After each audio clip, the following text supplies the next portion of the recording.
Oh, good morning. Good morning. Today we play Tetris Forever. Whoa, that is way longer than I thought it was going to be. This game is 4 hours long.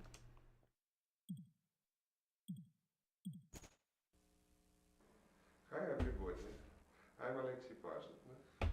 10 years ago, I invented a game called Tetris. Great is not the word for Tetris. The right word for Tetris is perfect. I'm at the Consumer Electronics Show in Las Vegas. I stand in line, and there I play Tetris for the first time. It's really the perfect game. Once you've played Tetris, like it's part of your DNA. Then I go and play other games, and I find myself standing in line at the Tetris machine again, and I play again. Perfectly implemented, perfectly balanced.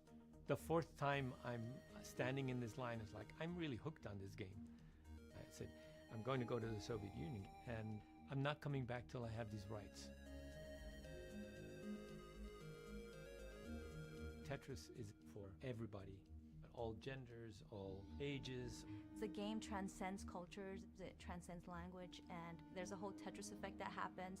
You start seeing Tetris pieces everywhere when you're packing a car or when you want to organize something. Tetris, it's harmonically everything comes together. The thing that makes Tetris Tetris is the well and the pieces. There's nothing associated with Tetris except geometry, which is universal. It's no character, you don't have attitude to the pieces. They are all good. It allows you to concentrate on your activity. It only is a game. It's not a destructive game, it's a constructive game. You're basically building lines of blocks. It's illusion because what you generally do, you don't construct anything. As a matter of fact, you keep destroying the stuff you build. I love documentation. All you see is the garbage, your failures and mistakes. You want to keep clearing lines. You play and play and play to get rid of it, to get it lowered. It really kind of speaks to the human need to want to create order out of chaos. Alexei figured it out, and that's why we're around 40 years later. All my life is connected to Tetris. Every time when I design the game, I never satisfied because I clearly see that this game won't be at the same level of Tetris. The friendship that formed between Hank Rogers and Alexei Pajitnov really, ultimately, brought Tetris to the rest of the world. They're still best friends today. I think our friendship goes deeper than Tetris. They're both programmers, and they both have the love of games. Basically, I just live with it for my whole life, and time to time, strange stuff happens. Play Tetris, Play Tetris. my friends. Okay.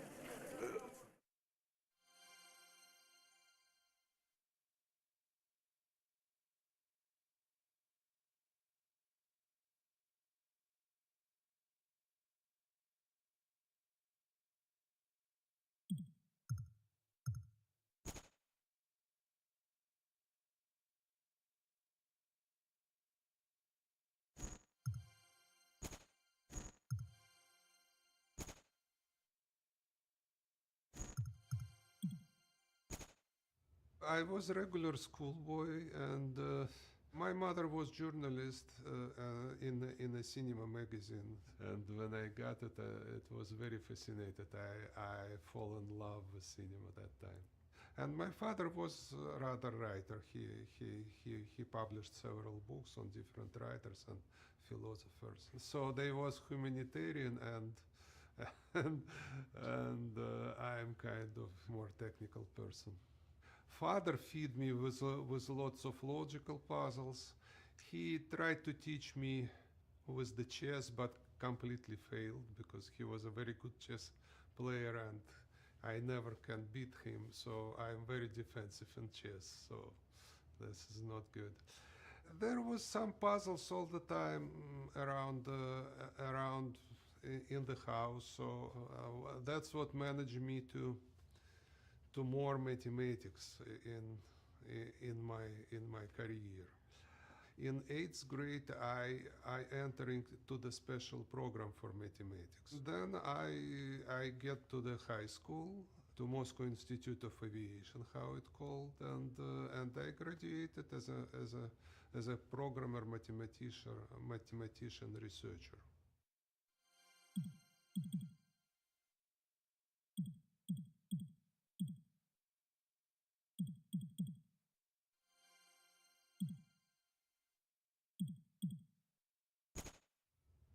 There is a professor in United States. His name is Colomb, and he wrote the entire book about Polymino. How many different shapes you could build out of several squares, put them together.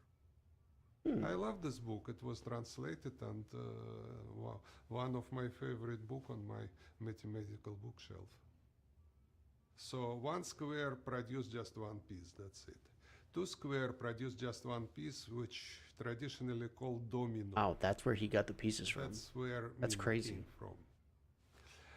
Trimino is just two pieces, the straight line and the ankle.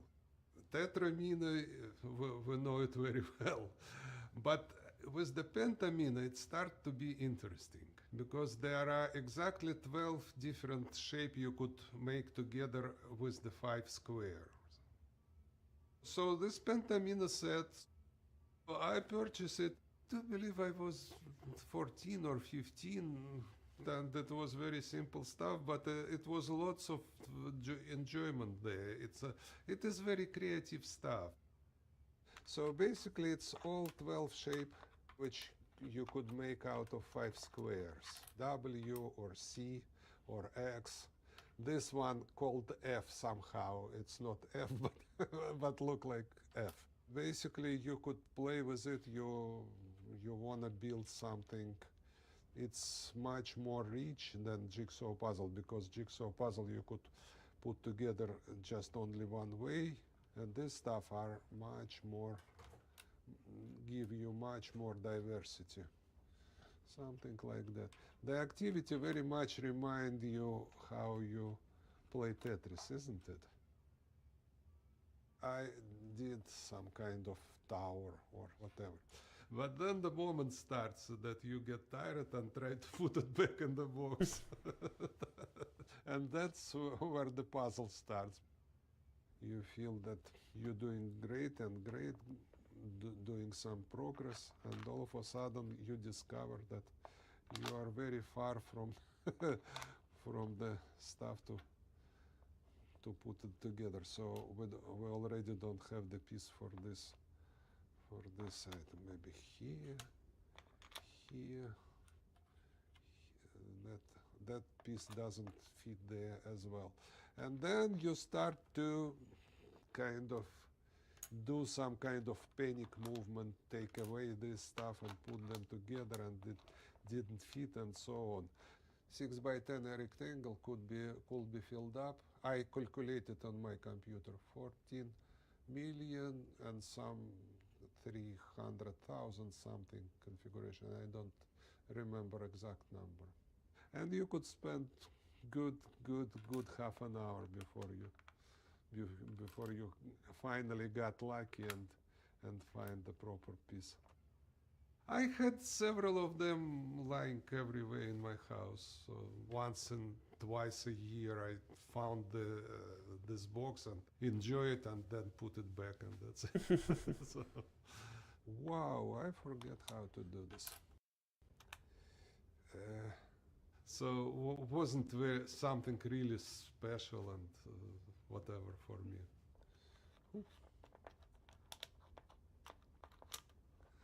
Do it. You did it. Tetris. Got it. That's cool. I was interested in computer and computer science. I did my diploma work and my kind of course for credit works in Computer Center of Academy of Science. And I love the people, and after I graduate, then I start working there. They placed me on some project about the speech recognition. I found myself that I'm working mostly on the tool, to make a tool to get some kind of strange business system, which is also the tool, you know. It's hard to explain you now, but we don't have too much fun stuff going out of computer. It was mostly boring kind of lines of code and maybe some kind of very primitive images which are composed out of letters and symbols. That's all we have that time. And I ask myself, and how do I get the pleasure directly from the screen of computer? As soon as I was done with my plant work on speech recognition, for myself I start put together some small riddles and games and whatever. So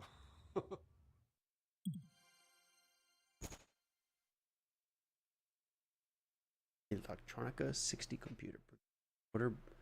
By order of the Soviet Ministry of Electric Industry. It was a clone of the PDP-11 computer that was originally introduced in 1970. That meant it was not a very powerful machine for 1984. In fact, it couldn't even display graphics. So what you see here is you could have impression of the Electronica 60, which I originally created Tetris. Very old and unreliable. So I think it's just for guests to watch it and admire. This is not authentical computer. It's a little bit later computer. It's a version of so-called Electronica 125. It looked very similarly to this one. It has this keyboard and kind of Russian placement of the keys. This is monitor. It just TV set. Which produces kind of lines and ASCII symbol, and that's it. Usually I played with the numeric keyboard. 7, 8, 9 is 7, 9 for left and right, and 8 for rotation. I didn't have a hard drop was the space bar. Left, rotate, left, drop. Right, rotate, rotate, okay. And then escape when I lost.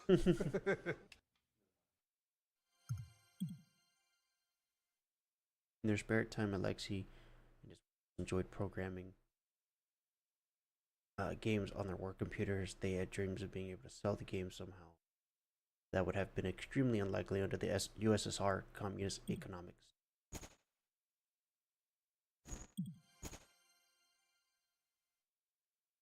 Rather than have the players fit the shapes into a small box like the Pintomino puzzle, Alexei hit the idea of having a piece fall down into a wall where the player would try to place as many of them as possible into the box by rotating them and fitting them. Originally, the game would never be over once the well filled up, but this would happen very quickly. Additionally, Alexei noticed that if a player put blocks all the way across the well, it would block off the bottom and render that area unusable. To solve this problem, Alexei made it so that the games would clear and any completed line to give the player more room to play. This turned out to be the last piece of the puzzle in an addicting game. Alexei named his game after the Greek word for four, tetra, in tennis, for his favorite sport. Tetra plus tennis thus became Tetris. That's insane. I didn't know that. That's cool. This is a recreation of Alexei's original version of Tetris. Show how quickly the very first version of the game was played. The game kept track of how quickly you dropped the blocks and how many times you cleared, but the concept of learning four lines at once to create a high score in Tetris line would not be introduced until 1908. Okay, so I kind of want to play it with the original layout, but I don't have a number pad. So also it is extremely annoying to play because of the sounds. So I don't have a numpad, so I'm gonna use my arrow keys. How do I rotate?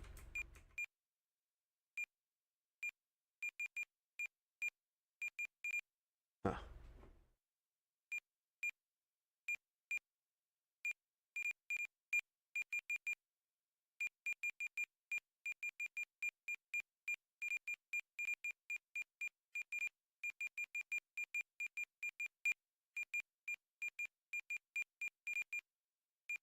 They were bored at work. This is what they were doing. They were just playing Tetris.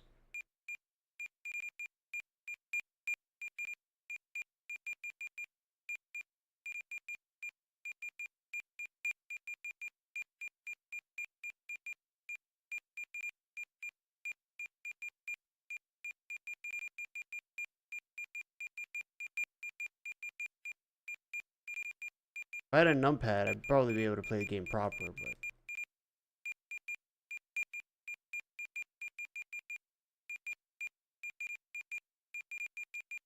Right here. Right there. Right there.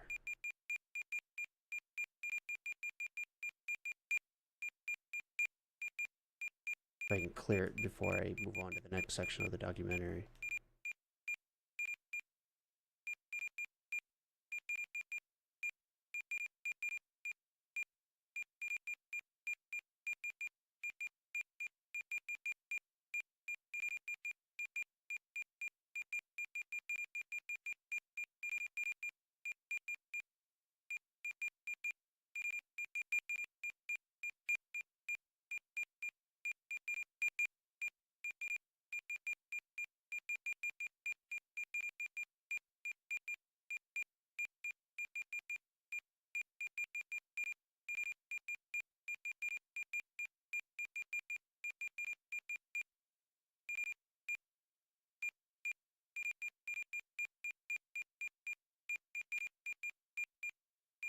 Oh no. Oh no.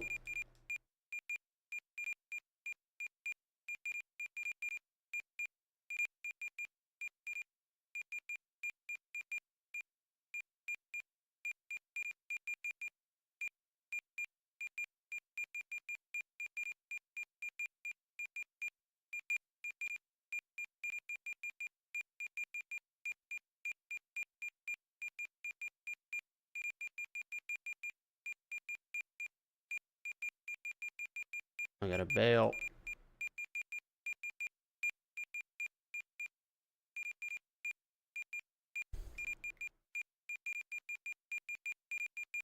This version of the game is very, very unforgiving. Ah, once it touches, that's it. It's over.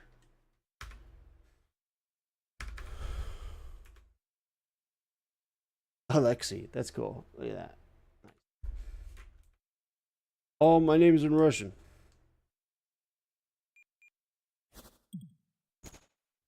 I still play with my box of pentaminas, and I'm wondering why nobody just play against each other with this stuff. And I thought that it would be very interesting to try to research it on the computer. I just started programming it. At that time we didn't have any graphics on the computer, so I realized that I could use the square bracket for the squares, and it looked pretty very much. Then I start doubting, so 12 shapes is very good for when you have all of them in front of you on the table. But if they coming all the time, it's too much to remember. And 7 is a magical number. We know that 7 is the size of operative memory. People could remember lots of phone numbers. I decided that I should downsize it. So tetramine is obvious instead of pentamines, and I were very very glad and very excited when I make this decision. And I feel that it's natural the piece to fall down because it's a gravity on this planet. I immediately start to put together some play field. I didn't feel that I need the entire screen. Too much movement. This play field was filled up practically in 1 minute, so I need to somehow deal with it. I realized that the full lines, all full lines, are kind of dead on the screen. Why don't I just take them away? And that was the last and very serious aha for Tetris game. The game immediately start to be really bright. I can't stop playing.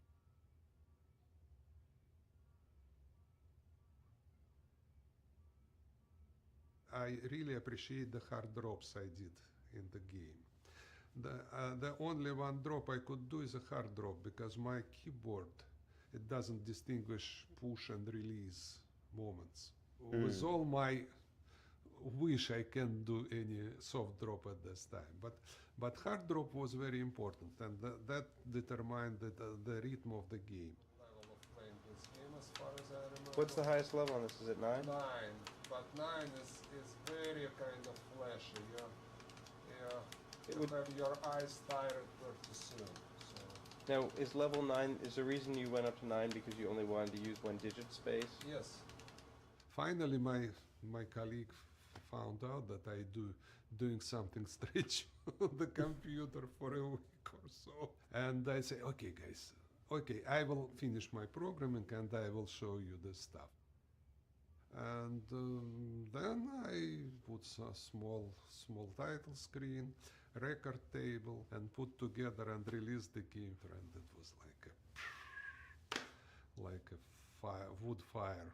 In 2 months, every Electronic 60 had this game on it. People say that my game is like a drinking vodka. That's awesome. The glass was very kind of associated with the drinking, and we need it for vodka, of course. And the people put the title Stakan, which you used to drink vodka. But I insisted on Tetris all the time. And Tetris is very nice sound in Russian, at least. Tetramine is obvious object which we're dealing with in the game. So I decided it should be something kind of related to Tetris. That was a very popular game which lots of people enjoy on IBM PC called Xonix. Xonix, I like this X termination, but Tetris was too much copying from Xonix, so I put is. I think Tetris will be little bit lighter and remind me of tennis, my favorite sport. And this is a good name.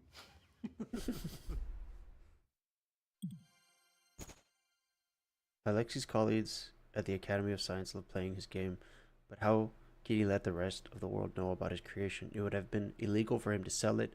Alexei put those questions aside for the time being. First, he wanted to get the game off the creaky Electronica 60 and onto an IBM compatible PCs, which were quickly becoming the global standard for home computers. At some moment, people who work on IBM PC approached me and started pushing me to port it to PC. I didn't like very much PC that time. The colors were too funky, too bright, and kind of very unserious kind of stuff. I understand that this is an enjoyment stuff for kids, but my mathematical kind of spirit, it's not something I really want to work on a lot, you know. And I had a perfect excuse. At that time, it was no common device between IBM PC and Electronica 60. Floppy disks had totally different format, so that was my excuse. I say, I don't want to type it again, forget it.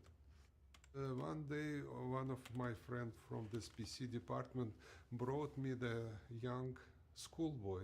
He was 15 or whatever. He get this school practice in computer center for programming. Absolutely genius guy. His name was Vadim Gerasimov. He used to work for Google last time I've heard about it.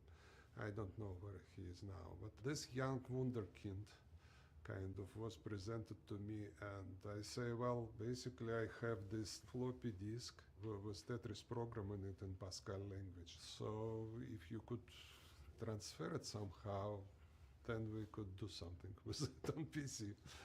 He knew MS-DOS, the PC operating system of the time, very well. So he could do absolutely magical stuff there. He understood the file system, which is totally different. He make a physical reading of the disk. And in 4 or 5 days, less than a week, he invited me and showed me my Tetris game exactly with those square bracket and stuff working on PC. I was really surprised and amazed with this. For me, it might take maybe months or something of work, of studying, of trying, and whatever. He did everything in record time. It was absolute miracle for me. If we find a small rectangle of a ski table of the certain color, and we decide to make this normal 16 color text mode. And because it's PC, it's much more international, so it's immediately spread, and we start to get the evaluation from abroad as well. So everybody likes the game, and we feel good.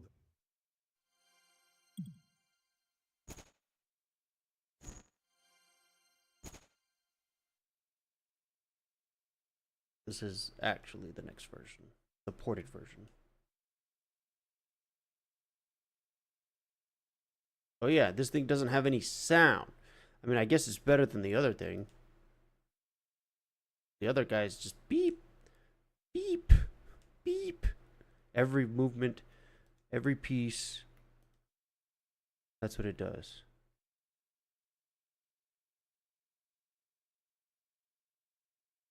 Still be alive. Because, in a way. Oh! Noise.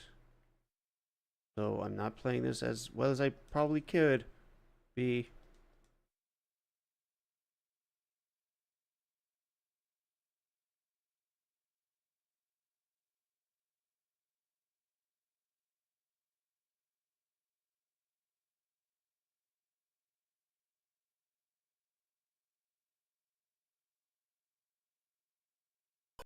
The types of squares are throwing me off.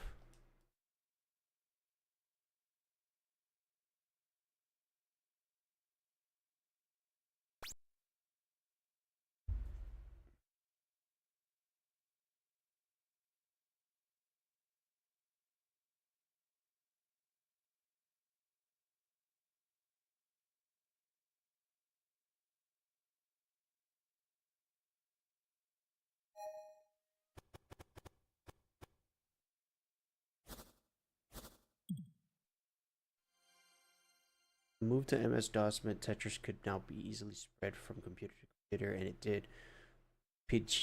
Pajitnov made copies for his friends. They made copies for their friends, and so on and so forth. Tetris took on a life of its own. Whatever you found a PC in Moscow, there was a good chance that a Tetris floppy disk was.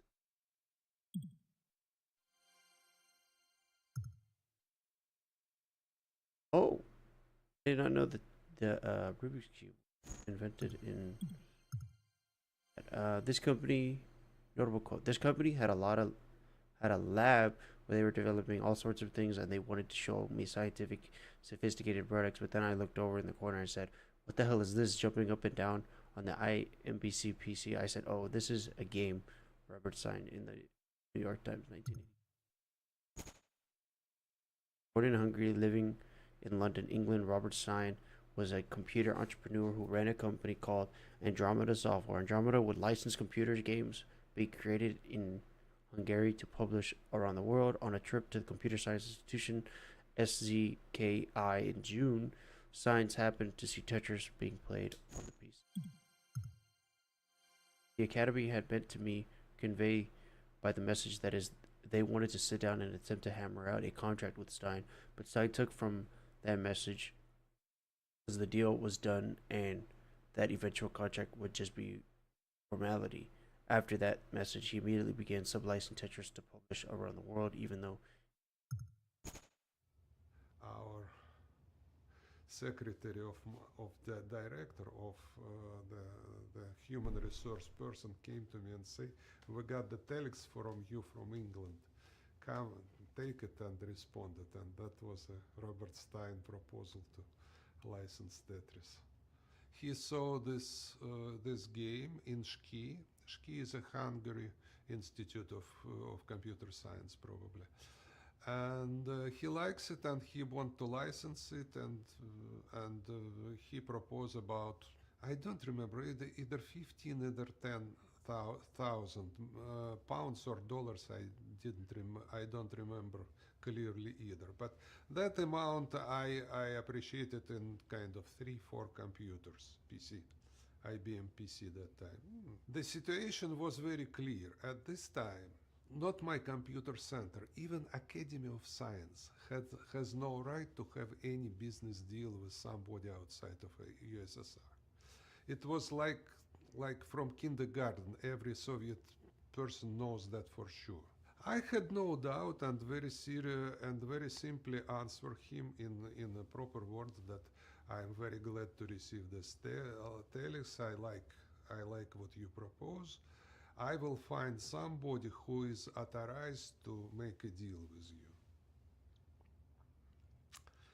Later on, it shows that he considered my very polite reply on this as a authorization for him to get the license.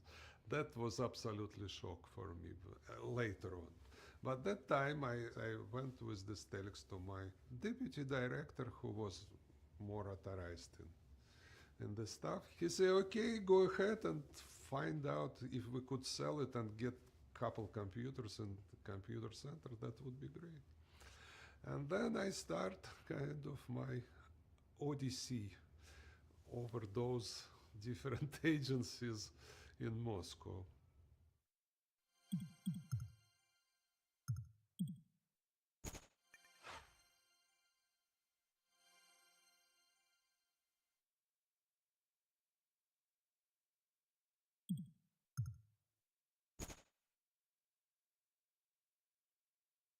Photographer's reflection on T-Sodium.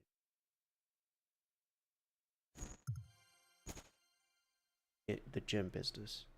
Hank and his father Roger in Bangkok, Thailand in 1982. The project was to design and build a high-temperature electronic oven that went up to 19,000 degrees Celsius to heat treat rubies, sapphires to adjust.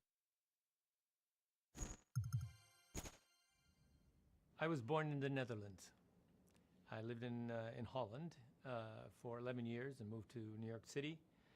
Learned English, went to Our Lady of Sorrows, graduated number 1 in my school, and ended up going to the best math and science high school in New York called Stuyvesant High School. That's where I got to touch computers for the first time. These were the days of punch cards, and I would put in my punch card program today, and I would get the result, which is the printout, 2 days later. That was the turnaround time. That wasn't good enough for me, so I cheated, and I made 6 copies of my program and put one in each drawer of each class. So I had a turnaround time of 4 hours, and my teacher couldn't understand how I was so fast. The end of high school, I'm 18. I moved to Hawaii. Boy, I spent a year surfing and diving. You know, if there were waves, I'd be surfing. If there was no waves, I'd be diving. I was in the water every day. I was a fish. And one day I read in the newspapers, oh my goodness, I can go to night school and have access to computers. My dream. I loved computers. You know, I could ICS 301, you know, learn how to program in BASIC. So I said, Dad, I have access. And about a week into it, my teacher called me in and said, Mr. Rogers, what are you doing? I said, what do you mean? What are you doing? I says, well, you've already used as much computer time as an average student uses in a semester. And I showed him the programs I was working on, and he says, okay, carry on. You know, every assignment that we got, I went extra credit. I was so good that he hired me as a TA, and I graded all the papers for the next ICS 301 class. So I actually got a job, which was very useful. People ask me, what did you study? You know, what was your major? And I always say, I majored in computer science and I minored in Dungeons and Dragons. We had a organization at Campus Center called ARG, the Alternative Recreational Realities Group of Hawaii. You know, the first D&D books, they were like little tiny books, and they didn't really have enough information to actually play the game. You had to make up stuff. So we had all these additional rules, and we called them ARG rules. And so that fleshed out for the dungeon masters and for the players how to play D&D. After, I don't know, I guess it was half a year, I ran out of computer classes that I could take in night school. And my teacher said, well, you know, if you want more computer time, you're going to have to go to day school. And so I said to my teacher, well, I'm not going to take any of my core requirements. And he says, I'm not saying that you have to take your core requirements. All I'm saying is that if you want more computer time, you're going to have to go to day school. I said, okay, I'll go. So I went to day school. I took all the computer classes I could take, and I took only the classes that I was interested in, which is pretty much all the science classes. I even took religion and the meaning of existence, you know, some history, stuff that I was interested in. At the end of 3 years, they called me in, and they said, another Mr. Rogers store. Mr. Rogers, what are you doing? And I said, what do you mean? I said, well, you haven't taken any of your core requirements. And I said, well, I've already been to high school. So, and then they said, well, if you're not going to take your core requirements, you're not going to graduate. I said, there must be some mistake. I'm not here to graduate. I'm here to get an education. And I've already got my education. Thank you very much. And I chased the girl to Japan, and that was it. I made a conscious decision to develop a game type that existed in the US but not Japan. There was no RPGs, computer or paper, to speak of in that country at the time, so I decided to take a chance and do one. I didn't speak or read Japanese back then, so it was a total reverse engineer of titles. I had enjoyed it back home. I went to Japan, and there was no way for me to access computers. And so I ended up working for my father in the gemstone business for 6 years. And then personal computers came out, and I go, oh my gosh, this is my chance.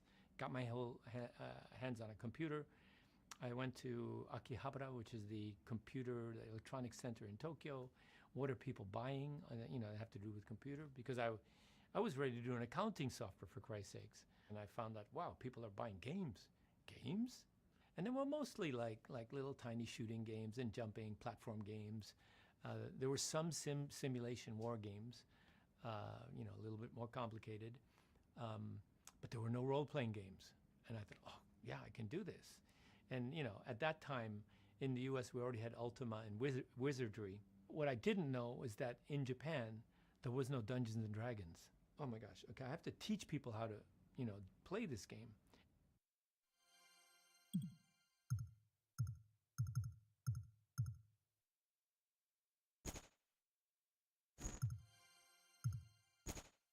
I decided I was going to make a game. I was going to have warriors and clerics and magic users, and I was going to have all these different character classes. You know, and my imagination, this game was going to be this big. What did I know about what a computer can do? I didn't, and I didn't know how to read, speak, or write Japanese. My wife could read, but she didn't understand anything about what was written in the manual, so that was kind of useless. And all the manuals were in Japanese, so I had to hack the computer the whole time. I had 64K, so I made a role-playing game within 64K, all graphics, no text, or a little bit of text. I started writing it all in BASIC, and Crazy. the 3D part. When I wrote the 3D in BASIC, it was like the walls were like, that's speed, and then you would take a step, bunk, and then it would like, I said, no, there's no way this game can take that long. And so I decided to take that part of the game and write it in assembler. When I was done with that, you push the button, it happened immediately. There was no, like, you couldn't tell that it was drawing anything. And I was like, that was the first time I really understood how fast assembler was, or conversely, how slow BASIC was. There's a sample monster here. This is the demon. 10K for all monster graphics, and 10K for all people graphics. I think they were about equal in weight. I based the graphics on, on miniatures. Because when we played Dungeons & Dragons, we played them with miniatures. And so you had little people, And every time you went and you bought a new piece of armor, you would see it, and so you graphically could see your group up to 5 warriors getting better and better and better. And I made a dot matrix graphic editor so that I could draw each monster dot by dot. He's already bought armor. He's already bought a shield. He's already bought a sword. I mean, he's already an advanced level character. The only thing that wasn't graphic was potions. Potion, you could see whether you had a little bottle as a potion, but you couldn't tell how many potions you had in your bottle. It's up to 5 potions. I wanted a package that was a little bit more expensive than the other packages. All the other packages were paper. Part of the reason is my game was 7,800 yen when all the other games were 6,800 yen. And the reason for that is because I believed that my game had longer gameplay.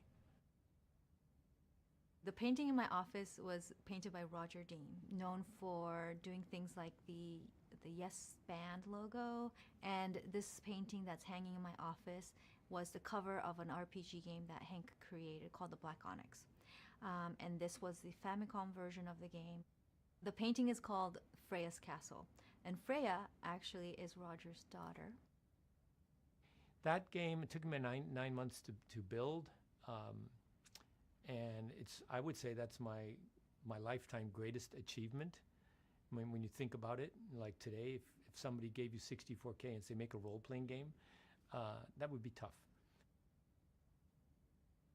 Now, I used to be in the gem business, so I knew all about how to. I told my dad I need 1,000 black onyx. The first 100 people that found the onyx and send me the secret password, which was Yggdrasil, which is the tree of life, I would send them a real black onyx. Black Onyx turned out to be the #1 game in Japan in 1984. I published it myself. My company was Bulletproof Software. And I was all of a sudden a folk hero in the computer game world in Japan.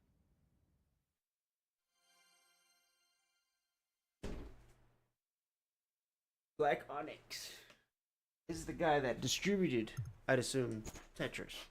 I wrote the first 2 games for the company, or for my company. Came to the conclusion that I couldn't do this for the rest of my life. Basically, writing a computer game is a full-time job. In fact, it's more than a full-time job. I was running the company, and I was making computer games. And you can't do both. I had to choose. And so I started traveling around the world, looking for games to bring to Japan. Here we are at Earl's Court. This is the 1988 Personal Computer Show. That Nintendo? Or Sega? Hank, is that so far? This is Shanghai on the Sega machine. It's pretty good. Thank you. Yes, here we have Hank Rogers from BPS. Yes, he's over here breaking in and expanding the UK software market. He's expanding in many different ways. Taking over the world. I hired programmers to actually take those games and move them to the Japanese computers. I'd published 2 of the first 4 Electronic Arts games, Archon and Mule. They were amazing games, by the way. I published the Star Wars games. I made LucasArts. I made deals with companies all over the world. I was more nimble than the Japanese companies because generally the way it works in Japan is somebody sees a game, they bring it to Japan, and then they have all the buchos, all of the managers have to all agree, yes, this is a good game. And that takes too long. I'm the president of the company. I could make the decision. I spoke English. I had that advantage, and I used it. I licensed a bunch of games. And one of the games that I licensed in that way was a little game called Tetris.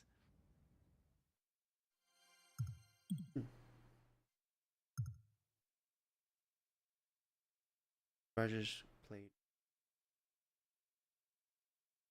in Garmisch, Artink, Urchen. What the fuck, Germany? He was the youngest player in the tournament. Not only was my game the #1 selling game in Japan in 1984, but it was the #1 game in software rental. You could rent my game for 1 day, use your copy software, make a copy, bring it back, and then next day somebody else could rent it. You can imagine how many people actually got to play my game. Way more than I sold. And so that was really going to kill our industry. And the magazines were advertising copy tools. Can you imagine? The answer to that, to copy, is Nintendo, because Nintendo was making cartridges. My wife actually read in a magazine that Mr. Yamauchi, the president of Nintendo, plays Go. Wow. And I'd had a submission from a Commodore 64 from England, 9x9 Go. You know, Go is 19x19, but 9x9 Go. And this 9x9 Go was on the Commodore 64, which is a 6502. Nintendo is a 6502. So I knew that the algorithm was going to work. We didn't have to do anything to it. There's no danger of that. All we had to do was change the graphics and the sound and all of that, rebuild that from scratch. No problem. I wrote Mr. Yamauchi a fax. It's Tuesday. Mr. Yamauchi, my name is Hank Rogers. I can make a Go game for your Nintendo machine. I'm leaving for the States on Saturday. I would like to meet you before I leave. Wednesday, I get a fax back. Mr. Yamauchi will meet you tomorrow. I said, wow, that is some fast action there. Okay, so now it's Thursday. Yamauchi says, I can't give you any programmers. And I said, I don't need any programmers. I have programmers. I just need money. And he goes, how much money? And I'm, wow, that's fast. And so I thought of the biggest number I could think of, 30 million yen. And he goes, deal. It's like, whoa, that was fast. That was fast. And that was it. That was pretty much the meeting. I mean, it was over in no more than maybe between 5 and 10 minutes. We had made a deal for $300,000. That's like the biggest number that I've even ever heard of. Okay, fine. So I'm cloud nine. I said, okay, I got to contact the guy from England and say, and make a deal with him, because I actually didn't have a Go game. So I contacted Alan Scarf in England, who had made the game. I said, dude, I'll pay you this much. You got to come to Japan and help me move this game to the Nintendo machine.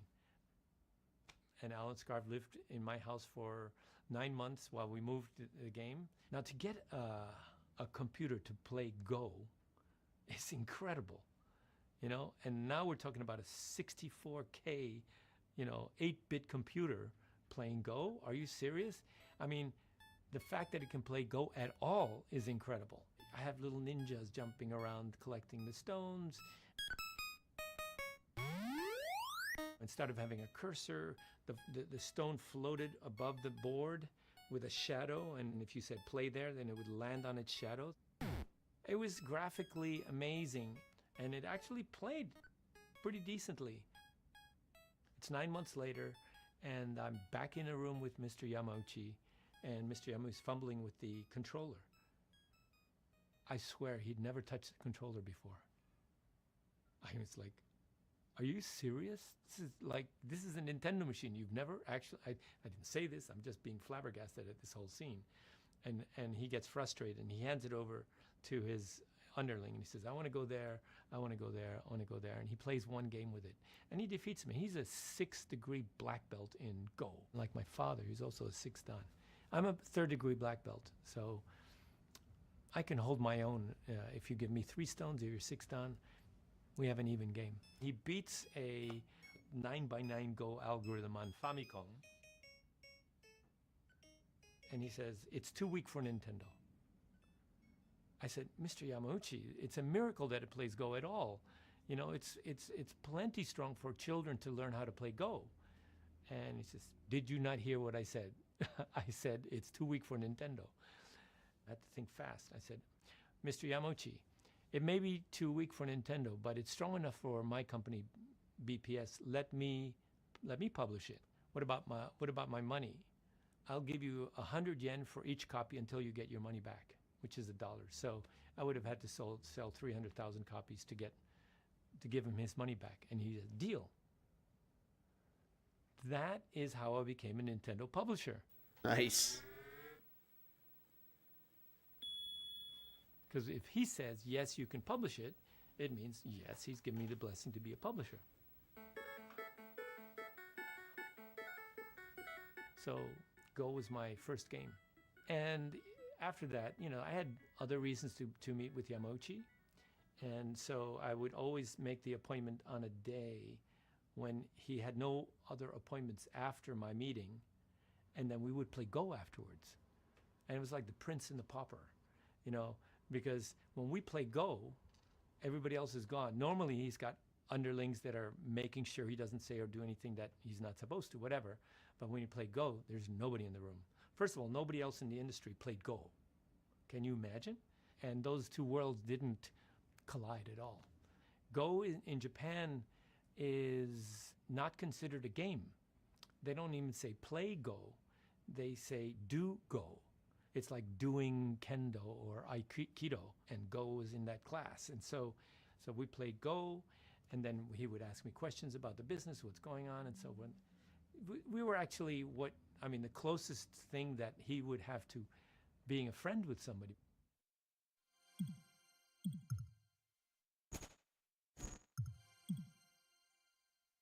Nintendo released the first game console, the Family Computer, or Famicom. In 1983, 2 years later, it had become extremely popular in Japan. Nintendo was planning on releasing it in the United States as the Nintendo Entertainment System. Japan as the NES. Okay. Japan top computer software makers saw the writing on the wall and began seeking permission from Nintendo to make Famicom. Initially, Nintendo rebuffed BPS' attempt to produce a Go game for the Famicom, but Hank was undeterred after his wife Akima discovered in a magazine article that Nintendo's president Hiroshi Yamauchi played Go. Hank sent a fax. Yeah, we just learned about all this.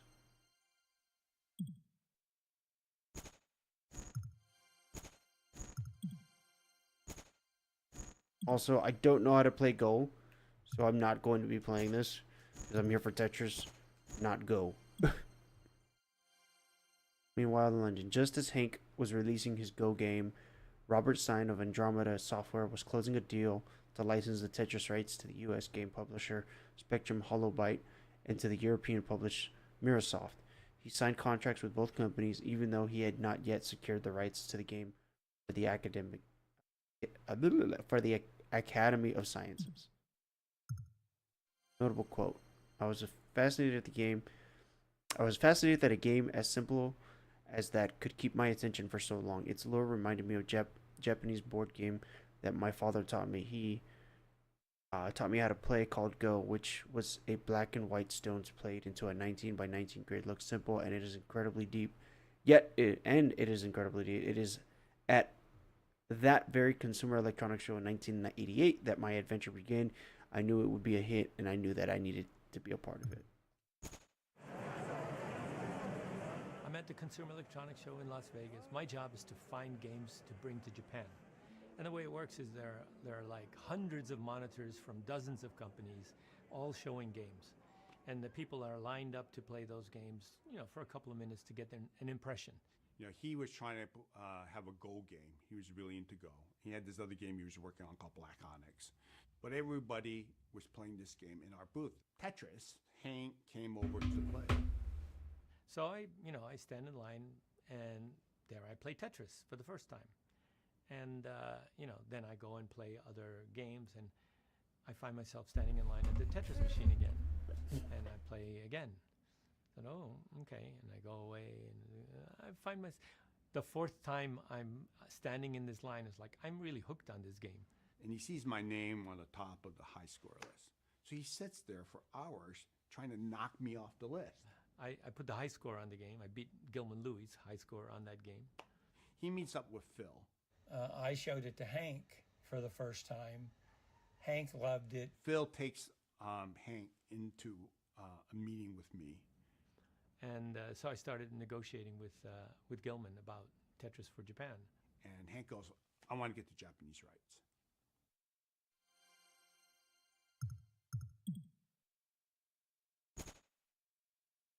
I love how they have the 3D blocks. That's so cool. Now this one we will play because it is Tetris. And we play Tetris on this channel. And I love Tetris.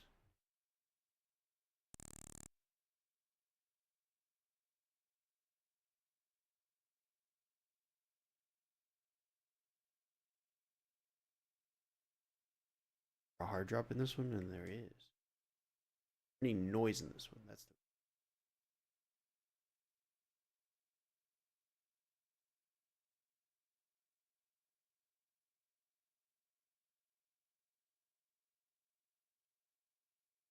Oh, I'm fucking up, dude. I'm fucking up. Fucking it up. Wait, shit. Oh, fuck. We're gonna stack out. Hold on, we're gonna try this again.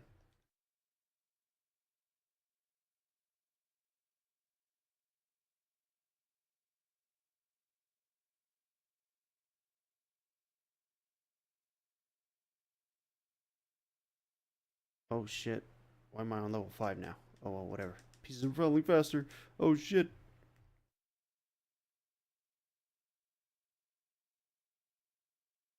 No sound. Enough.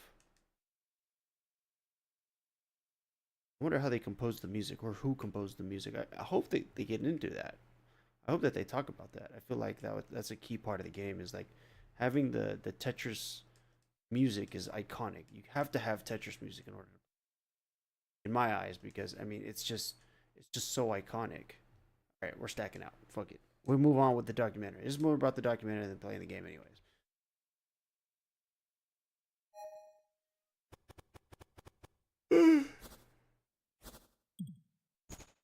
The situation was very clear. Not my computer center, even Academy of Science has no right to have any business deal with somebody outside of USSR. That was very special agency of Ministry of Foreign Affairs who was authorized to sign some kind of business deals with any other outside entities. And then I start kind of my odyssey over those different agencies in Moscow. I didn't want this too much. I was a little bit afraid of all this kind of activity around this stuff. So any excuse to avoid it, I used in full force. But as soon as I have this telex, I need to do something with it. And I did several agency, and all of them kind of say no. We don't deal with software. We don't know how to do this. It's not our main job, and the deal is too small or whatever. Finally, I got very good guy in Ilorg. His last name was Alexeyenko, Sasha Alexeyenko, Alexander Alexeyenko. Yeah. He likes programming and he likes us programmers, and that was a very big hope for my little game. So I prepare some kind of paper for agreement between computer center and Delorg. My deputy director just signed it without reading. 3 or 4 months I didn't heard anything of it. And all of a sudden he called me and say, yeah, well, I met Robert Stein. He considered your reply as an agreement. I say, come on, how could it be? It looks like he get this deal as is, and he is sub-licensed it already, and the game is about to come out. We can't do anything like that.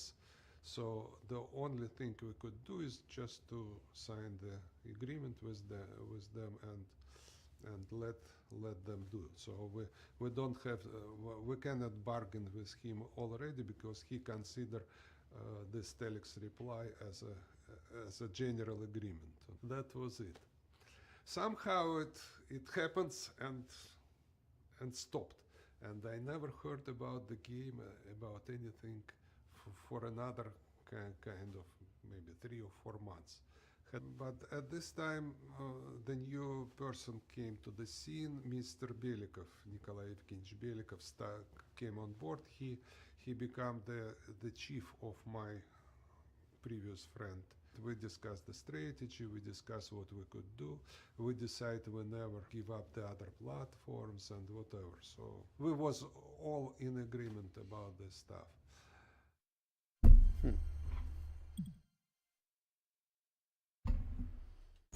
Tetris on Apple II.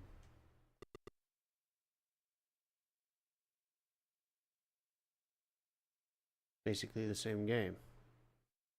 Oh. Very different.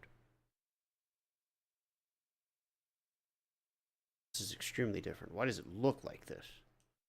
Oh my god. Video games have come so very far. Look at the way this thing looks, bro. I don't even have a ghost piece. I just have to kind of guess where I'm putting my pieces at.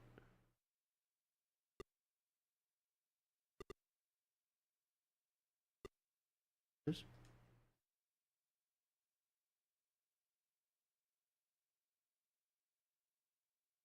Here.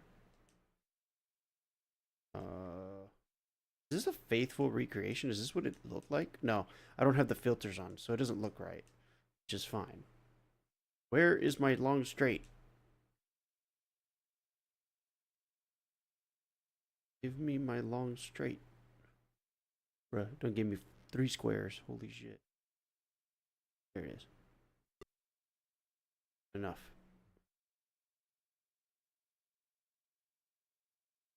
It was terrible. Then again, I don't think Steve Jobs was wanting people to play games on his machines. Maybe make games. Definitely not play games. I mean, they still don't let you play games on Macs.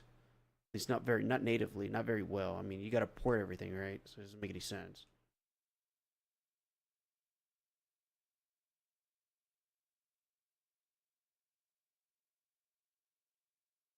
We don't have many video games for Mac. Still, even to this day.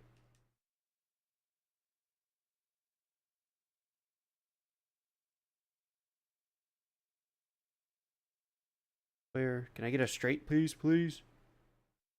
Please let me get a straight piece. Oh, it just won't give it to me.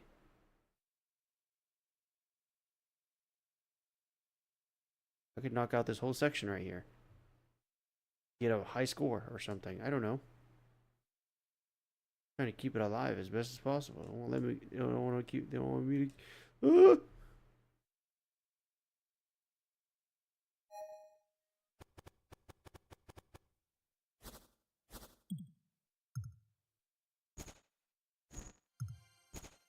So I went to Japan. It's June by now. Gilman Louis comes to Japan.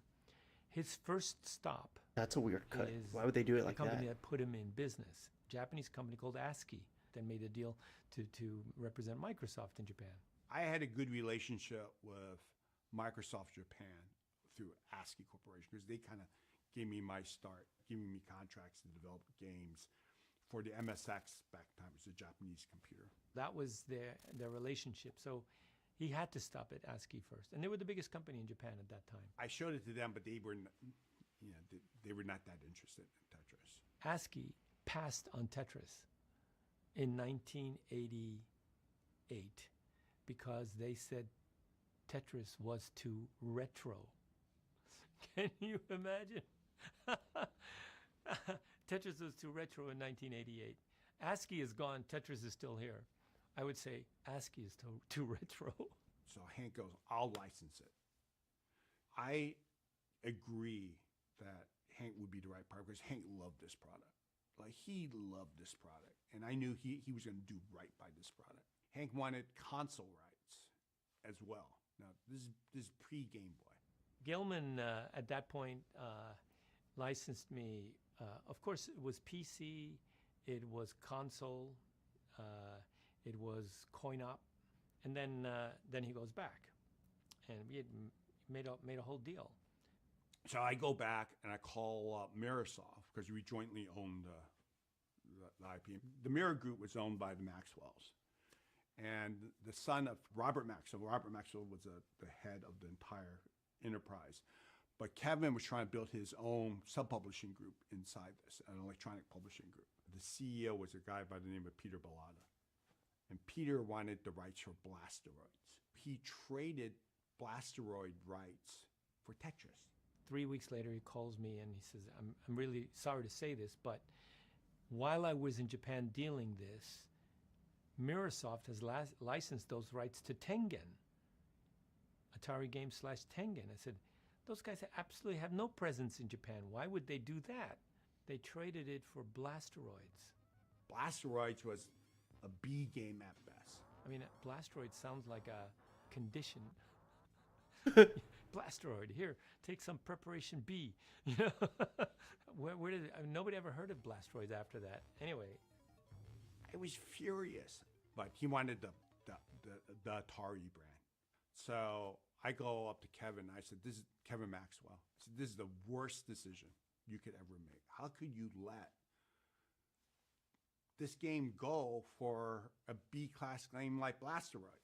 Kevin was trying to broker the peace between warring American company run by myself, Sphere and Spectrum Holobyte, and Peter Bellata, who was running Mirasoft at the time. So the way it worked was, okay, you keep the game rights, but Peter is going to license this off. So I call up Hank and I said to Hank, look, I'm out of it. I said, Gilman, you know, we made a deal. You can't just like walk away and say that, sorry, there was no deal. We have a deal. He said, okay, let me see what I can do. And then what he came back with is, okay, well, I got you the PC rights, you know, the personal computer rights. And that's something. My parent company has ruled that they're going to go with the Brits. The Brits have licensing it to Atari or Tengen, right? You need to go talk to them if you want to get the rights for the cartridge rights. Damn. Cutthroat. I had already started developing on all 8 different personal computers. They were all not compatible, and on Nintendo. Ooh. On the family computer or the NES. Love it. Tengen. Okay, Tengen. I know the guy who I can deal with at Tengen. His name is Randy Brolite. He sends me a fax and he says, sorry, but we've made a decision. We can't license it to you. I'm like, what? And Atari Games was owned, let's see, it was 46% by an American company, 46% by Namco, and 8% by the people running the company. So I thought, well, maybe Namco decided that they were going to publish it. But Namco had a policy. They never published anybody else's software. They only ever published their own games. I remember being at a trade show, and I ran into Iwatani. Iwatani is the creator of Pac-Man. And so I go, Mr. Iwatani, what do you think of Tetris? And he drew a blank. He said, what do you mean? I said, never mind. If Namco was going to be publishing Tetris, and if they were looking at it, he would know. And so the fact that he didn't know meant that Namco had no eyes on Tetris. I said to my team, look, I'm getting on a plane. I'm going to there in San Jose. I'm going to San Francisco. I'm not coming back till I have these rights. I got a meeting. Remember the table with Van Elderen, Nakajima, Randy Brolite, and I was explaining that I had already made a lot of progress on Tetris, and it took me 10 days. You know, I remember having sushi with the president of Atari Games, Nakajima, and on a napkin we made a deal. That's how I end up being able to publish Tetris in Japan. So I thought. Uh-oh. November 1898. Remember 1988, BPS released the first version of Tetris for elite different Japanese computer formats, including the BC88, MSX2, X68, 68000, and others. The packaging was similar to the Spectrum Holobyte that had used the US version with red and yellow hammer and a sickle design reminiscent of the Soviet flag. BPS Tetris magazine ad. In Japan, the first Tetris ad from BPS told players that they were missing out on a game that had already taken over Europe, Japan, America. It said that the next list of countries would discover the fun of Tetris. This pain is a pleasure. Hank Rogers himself starred in this Japan Tetris advertisement, fawning at the Tetrominoon to appear frustrated. In the text in the ad states the frustration players feel when playing the game eventually adds up to a feeling of Yeah, while a version of Tetris for MSX computers was released on the floppy disk alongside other versions on November 18, 1988, the platform also supported games on cartridge. This advertisement from September 1989 issued the Japan Game Magazine let players know that the ROM cartridge version of Tetris would be released August 25th, 1989 for the MSX. We've invited everybody in here today for the grand showing of the original Tetris as Alexei programmed it. The machine is an electronic 60, and Alex came up with the idea to program Tetris, and he thought about it for 10 days and programmed it for about 4 days. And this is the result of his effort. So Alexei, I'm still on level 5, and I could increase the speed on the fly. oh really? Yes. I did that by accident the other day. How does that work? Yeah, you just push the 4 button, and now here we go. We are on the level 6. Oh, I see. It's a one-way thing. Ah, Exactly. see? My scoring system was a little bit complicated. I had invented some new additions to Tetris. One contribution that Hank made that most people don't know about was the single, double, triple Tetris. The idea of clearing 4 lines at a time, and that gives you the highest score. Like that was Hank. Oh. In the original rules of Tetris, there is no points awarded for clearing a line. The only points that you get in the original Tetris is for allowing a new piece to appear in the playfield. And the way the scoring works is you get 24 points for allowing a piece to appear in the playfield. Every time it falls one row, then you lose 1 point. So the quicker you hard drop it into its final position, the more points you save. And Alexei charges you a 5-point tax for peeking at the next piece. So instead of getting 24 points, you only get 19 points if the next piece is showing. No more than that. Now you see the next piece is shown just in the middle of the screen. I mean, height-wise. Do you like that idea though? Rewarding the player? Yeah, actually, it's more natural. That's what people expect. You know, when I wrote the game, I think just about my own common sense. But if you do the game for people to play, you need to respond to what they expect out of the game, and it's quite natural to get extra credit for cleaning lines and other stuff. So basically, it's much better idea. It's interesting because I didn't know how to hard drop, and I didn't know what the reason of hard dropping was.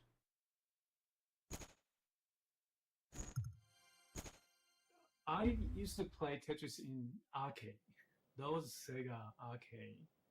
And before I joined the Sega, I was a teenager. And, the Japanese Game Center, that was a very exciting place. 2 people sat facing each other in a table-type cabinet. And it was, coins stacked on the table like that. And I wasn't a good player, but I watched the super plays, by the great players, many great players in Japan. And there was always a huge crowd around the Tetris table. Tetris was like very intellectual battle type of game. It's very quiet and silence, and very high tension, and everybody watching just blocks. I think Tetris is the first game, it's very great to watch. Yeah, Tetris is very minimal, simple game. No decoration, just, very simple patterns of shapes. Everybody go into a deep dive into the zone states kind of feel. I love that. I love that feeling.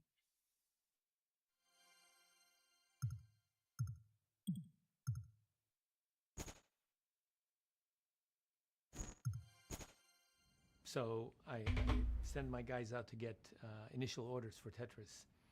And they came back and said, we got 40,000 units. And 40,000 is not enough. Because in order for you to get a repeat order, you have to sell through at least 200,000 copies. And so I made a meeting with you, Mr. Yamauchi, again. So, Mr. Yamauchi, I think I have one of the greatest games in the history of computer games. And my guy, I don't know whether it's my marketing that sucks or whether my sales guys suck. I don't know. But we've only been able to get 40,000 units. Well, he calls in Miyamoto. Ooh. Miyamoto's the guy who made Mario and Zelda and everything. Called him Miyamoto. Miyamoto, is this a great game? And Miyamoto says, yes. And it's, wow. So, and how do you know? It says, because your secretaries and accountants are playing at lunch and after work. And then he calls in Imanishi. He's the number 2. He goes, Imanishi, I want you to put Nintendo's seal of approval on this game. I was like, whoa, that's like the seal of good housekeeping. And I want you to call every distributor and tell them to order more. I was like, wow, this is some serious action that's going on here. I remember there was a moment when Yamauchi actually thought, you know, he could buy Tetris from me and then let Nintendo publish it. And he said, you'll make much more money if you let me publish Tetris and I'll pay you royalties. And I said, that may be true, but Tetris is my game. The only way that I would give you Tetris is if you would give me Mario. Okay, you got the point. So thank you very much. Go back to Yokohama. Mr. Imanishi calls me back the next day and says, please, please, please don't make me put the seal of approval on the game, because if I do, then every other company is going to want a seal of approval. And then I have to set up a whole department figuring out which games have, you know, get the seal of approval or not. And then it's just going to be a huge headache. So, but I'll call every distributor for you and make them order more. Okay, I thought, well, shoot, you know, as long as I get the orders, I'm fine. Yeah. So at the end of the day, it's all about sales. And we got another 30,000, which is like, oh, come on, you know? So Christmas comes, the distribution has puts our games in all the stores, and it's not selling through. Nobody knows what Tetris is. You know, it's not a game that you can look at an ad and say, oh, I want to play that game. No, you have to play Tetris. And so distributors then, the stores started panicking, the distributors started dumping. Dumping means selling below their cost. I got my guys calling everybody, said, do not dump your software. This is a different pattern from every other game. People have to play the game before they can want to. It'll take off, but it takes off slower. Well, end of January, every place was sold out, and every place was clamoring for more.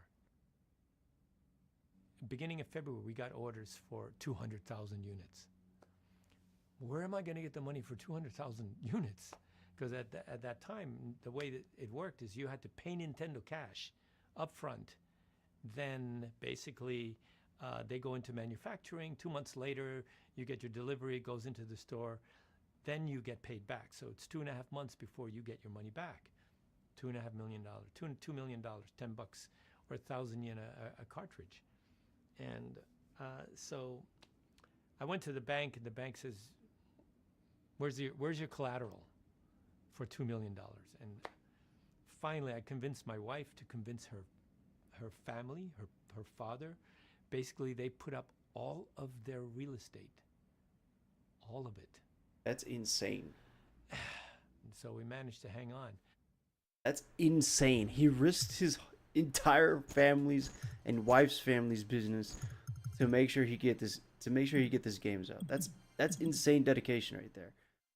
Tenjin goes rogue. The Tetris story took a dramatic twist on December 1988. The game publisher Tengen was set to release Tetris with Nintendo's approval on the NES and the iOS, but made a surprising announcement that they will be ceasing doing business with Nintendo and would release Tetris without Nintendo's approval. Spectrum, Holobyte, Microsoft, and BPS were already making lots of money off of Tetris. The story is not over. Nintendo was about to enter the fray, and it could change Tetris. Chapter 3 already? How many chapters are there? Oh, we're almost done. Okay, I'm gonna go eat something real quick. I'm gonna warm something up. I will be right back.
Okay, I'm back. Nintendo launched its Famicom console in the U.S. as the Nintendo Entertainment System by 1988. Nintendo Mania was in full swing. Nintendo market NES. Nintendo has sold 10 million NES consoles and captured over 80% of the gaming market. NES was not just the hottest thing in video games, but across the entire toy industry. Summer CES. The game industry headed to Chicago in the summer of 1988 for the Consumer Electronics Show. It was there that Nintendo's America's president Minoru Arakawa and its senior vice president Howard Lincoln got hooked on playing Atari's version of Tetris. They knew that Tengen would release the game for Nintendo's entertainment system that year, but secretly they were thinking about something else. You couldn't have made a 3D model of the Game Boy. At this time, Nintendo was preparing to release the next game machine and portable system called the Game Boy. They knew that it was a simple graphics and Tetris would be perfect for the Game Boy's small black and white screen, and that it would be easy to learn. Game Boy would be a perfect portable time killer. Game Boy Game Boy was coming. I knew Game Boy was coming out. We'd heard this long before in 88. And so I got on a plane in January. And I went to Nintendo of America and met with Mr. Arakawa. And I said, Mr. Arakawa, what's your plan for Game Boy? I know you always have a policy to include a game with a new hardware. So what's your plan? And he said, well, I'm going to include Mario. And I said, well, I got a better game. It's Tetris. And he already knew about Tetris because people were playing it. I said, if you want little boys to buy your Game Boy, include Mario. If you want everyone to buy your Game Boy, include Tetris. And then you could always, afterwards still sell Mario and make the money off Mario. So he called in, I think it was Ken Lobb. He called in his experts and they all said, yeah, do that. Hats off to Mr. A and the rest of the team and Nintendo, recognizing that this was transformative and a critical product to pack in because it was the perfect product to launch it with. We made a deal. I shook hands on that. I didn't have the rights. I said, I'm going to go to the Soviet Union and get those rights. And this is where the Apple movie of Tetris comes to light. Let me boost the volume a little bit.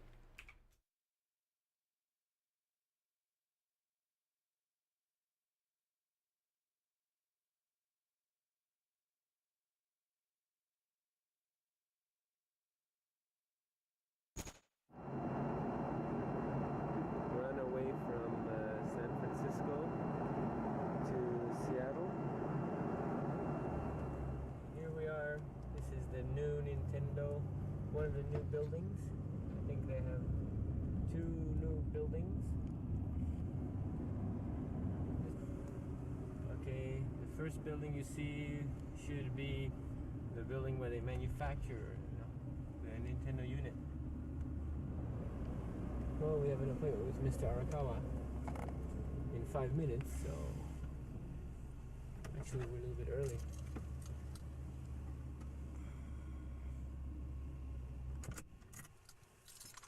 Let me introduce you to Mr. Ota.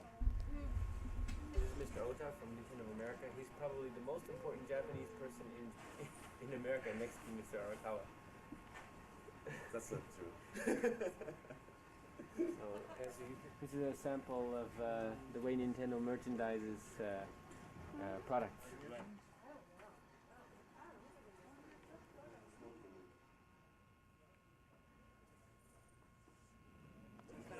This is Nintendo of America's customer support section. The first 2 rows down there answer letters and write stories for the magazines.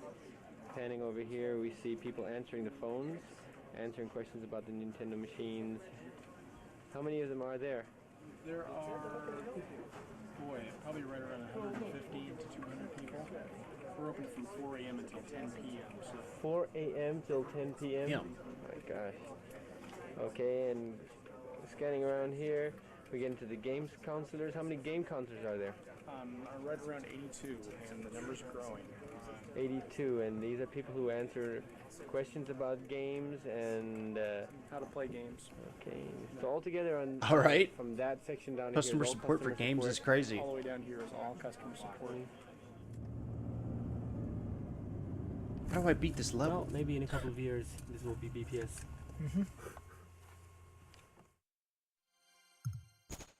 Oh wait, Game Boy. yeah, I already watched that one. Robert Stein, he was the closest to Moscow, and we were communicating by fax for the handheld rights. He kept on putting me off, and he sends me a fax. He says, I'm going to go to this whatever trade show in Germany, then I'm going to Moscow, I'll be there for a week, there for a week, then I want you to come. Why? Why do I have to come a week after you, go to Moscow? What's going on? That was February of 1989. Then at that time, I got a call from Arakawa. I said, somebody, and that was Gilman Louie, had come to me and said that they could give me the Game Boy rights to Tetris. All the alarms were going off. There was, somebody else is dealing Tetris somewhere. I got to get it on my plane. So I said, Mr. Arakawa, Gilman is the one who came to Japan and said he could give me the rights, and turned out he didn't have the rights. So I'm about to get on a plane and go to Moscow and get these rights for you. You know, give me a chance to finish my job. He said, okay. With a tourist visa, 2 days later, I got on a plane, went to Moscow. Unbeknownst to Hank, 2 other men were also flying to Moscow to meet with Elorg about Tetris. Robert Stein wanted to lock down the rights to handheld and arcade games, and Kevin Maxwell and Maxwell Communications, which owned Microsoft, had decided to go as well to see if he could license those rights directly with them. Oh. Uh-oh. I get on a plane with a tourist visa, not knowing anybody or anything. There she is. The St. Basil.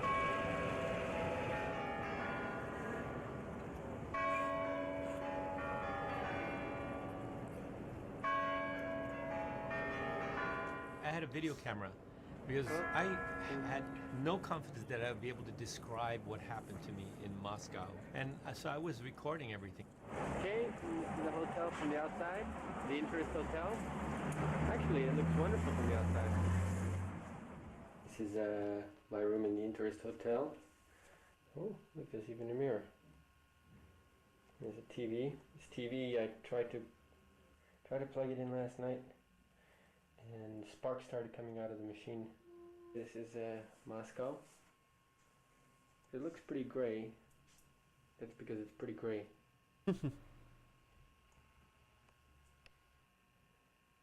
Well, today I'm going to go out, see what I can find out. All I have is the game with the copyright notice, and the copyright notice says Tengen to Microsoft, from Microsoft to Andromeda, from Andromeda to Elorg.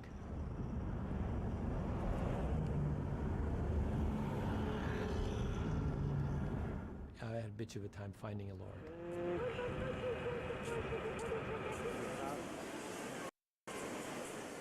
I've spent about 3 hours trying to locate Elorg. Watching video of Hawaii because the TV doesn't work, the radio doesn't work. I've read everything I could read. I'm waiting for a phone call from Japan. They're going to tell me where the Moscow Go Club is, because I'm sure I won't be able to find out by asking people here. My strategy was I was going to find a Go player in the Soviet Union. So I had gotten the address of the Russian Go Association. They made some phone calls for me, set up a Go game. And so the next morning, I had a chance to play Go with the 3rd strongest Go player in the Soviet Union. He was also a 6th dan, just like Mr. Yamauchi. And like my father, he's also a 6th dan. I got smart this time, and I have hired a car. The next day, we hired a limousine. Driver in the mirror. I wonder if we can... Maybe it's too dark to see. So what's your name? My name is Victor. Victor. I see. Okay. I get back to my hotel, and in the hallway of the hotel, all of a sudden I see an interpreter. And it's like, interpreter. It's like, oh my gosh, of course, I should hire an interpreter. Uh-oh. You know, to the left, you can't see, yes, it's, there is one of the biggest swimming pools in Moscow. But it's not a swimming pool now, I'll bet. It's a skating rink or something? No, it's swimming pool. It's open all the year round. And people swim there now? Yes. Wow. So I have a very lovely interpreter. And her name is... My name is Allah. Your name is Allah. And so I said to him, Allah, can you help me find Elorg? And she looked at it and said, oh yeah, I know where Elorg is. She knew that right away. And I said, that made me suspicious. It's like she already knew what I was looking for. In other words, the word had gotten around, this guy snooping around for Elorg, which I'm not supposed to be doing that. I'm not supposed to be meeting any Russians. I'm only supposed to be there taking pictures of tourist attractions. That's it. Really something. I know your ass is coming. We went to the Go Club. The place where people play Go is inside of this big building where the Olympic Committee was. Whoa! What's this? Olympiada? Olympiski. Olympiski. where they have the chess club. They take their sports very seriously. We're going right into it. I'm impressed. I am impressed. I've won that game. Problem with the Go player is he didn't speak a word of English. So he was absolutely useless. I couldn't get anything out of him, but I had the interpreters, it's fine. So then we went to a LORG. Okay, we're on the street here, where we just passed by the American Embassy. And that building there is a LORG. And I remember going up to the door of a LORG, this interpreter, she goes, no, you can't go in there. And I said, what do you mean I can't go in there? She said, you're here on a tourist visa. It's like, how do you even know that, you know? And I said, I didn't come all this way to stand in front of a door and then go back to Japan and get a visa so that I can go through this door. I'm going through this door. Are you coming with me? And she said, no, I can't go with you. I said, okay, I'm going in. You wait here. So I just stood there in the lobby waiting for somebody to talk to me. Mr. Belikov comes down the stairs and I had my game. I said, I'm the publisher of this game in Japan, Tetris, and I'm looking for the rights to Tetris for handheld. And he looks at it and he looks at it and he says, what machine is this for? And I said, it's for Nintendo. It's a console. And he says, we never licensed Tetris for console to anyone. I'm like, holy crap. If somebody else picked up those rights, they could stop me from publishing and my in-laws would lose all of their land. So I was in some seriously deep kimchi at that moment. I decided, you know what? I'm going to focus on the mission that I'm here and I'll deal with this later. So I said, I would like to come back tomorrow and I'm here for the handheld rights. The reason I said the next day is because I wanted to make sure that they could get the right people in the room. So he said, okay, come back tomorrow. I'll meet you at 1 o'clock, blah, blah, blah. That was my official invitation right there.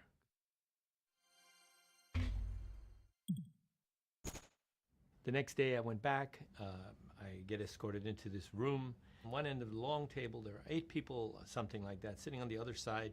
I'm sitting by myself on this side. And we're about to start the 3rd degree. And all these guys are suspicious. Like, who the hell are you? How did you, because I came out of nowhere. I wasn't supposed to be there. You looked really suspicious from Japan with perfect English. I mean, something really wrong. Yeah, so I'm a Dutchman living in Japan who talks like an American. And by the way, my English is very simple English because I've been living in Japan for many years and I know how to speak English as a second language. So all these people are able to understand me. Anyway, there's like a lot of negative vibes coming from the other side of the table.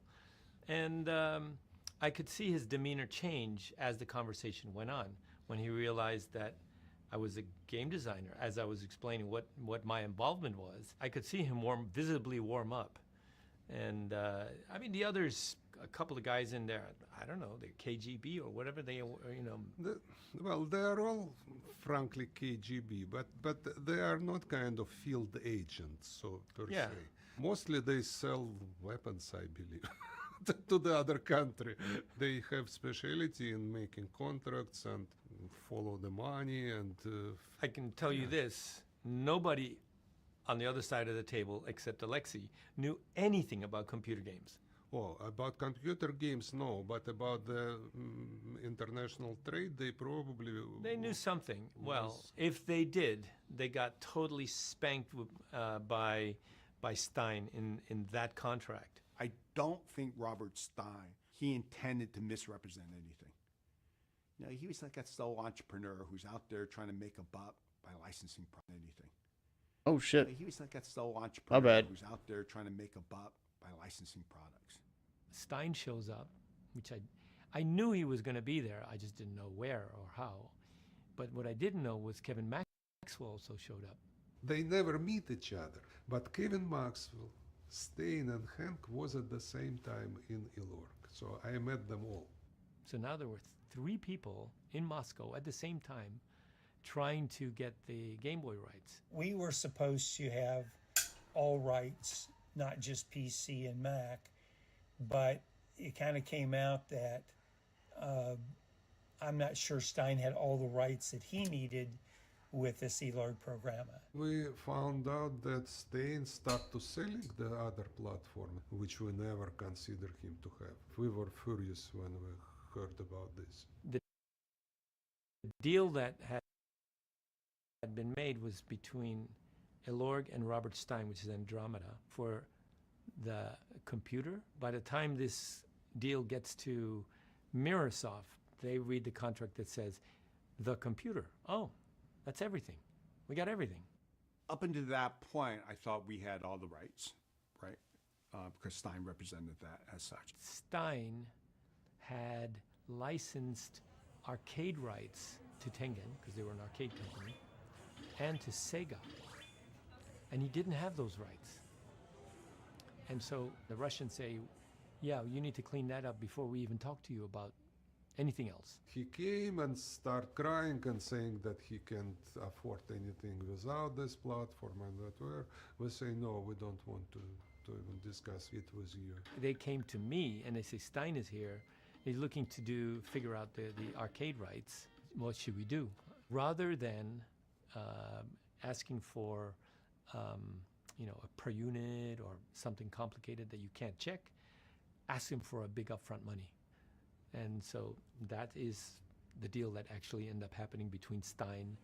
That's how Tengen and Sega got the arcade rights. I don't think Stein was being evil. I just don't think the communications, the faxing back and forth, the definition of what a computer and a console, all that was kind of blurred at that particular time. Maybe he overrepresented what he had, but he wasn't a lawyer. He wasn't a contracts guy. He was trying to do his best to do one of his short deals, but he didn't have a big name Silicon Valley law firm behind him. Stein wasn't publisher, he was an agent. All he's do is sub-license. So Robert, you can either cooperate or you can try and sue Moscow and... Was an agent. All he's do is sub-license. So Robert Stein came to Moscow and said, look, we're publishing this. You can either cooperate or you can try and sue Microsoft or whatever. And that's, of course, an impossible thing. There's no way that the Russian government is going to sue somebody outside the Soviet Union over intellectual property. All this is brewing in one big stew. You had the Soviets and the Russians.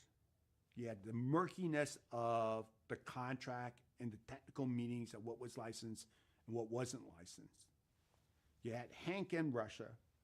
You had Microsoft through Robert Maxwell, who was bigger-than-life character, kind of the Rupert Murdoch competitor of his era, who had strong relationships with the Kremlin.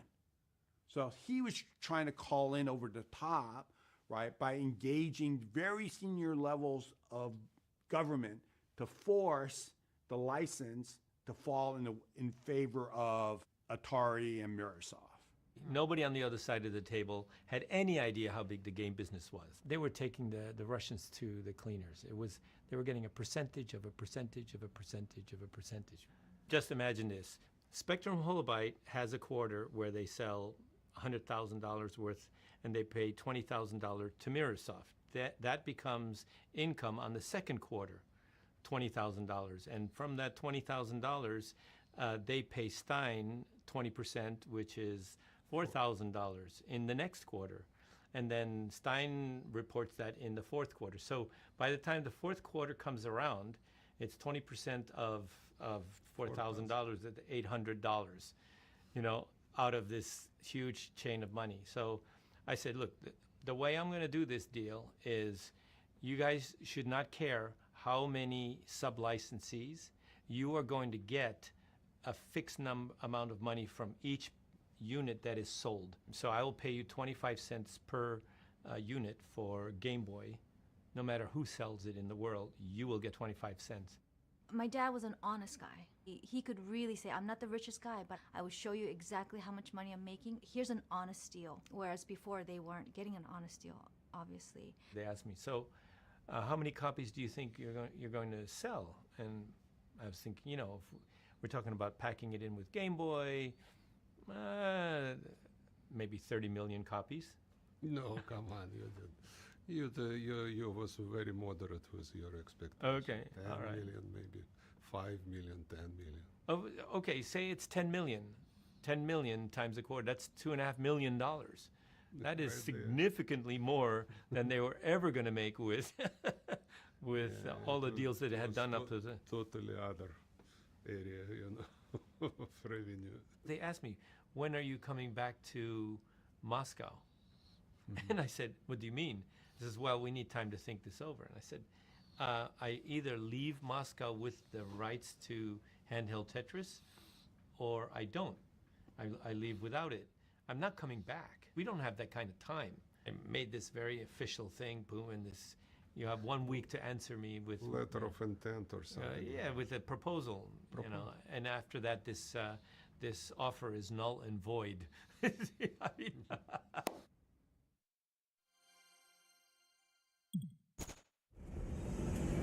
Good morning.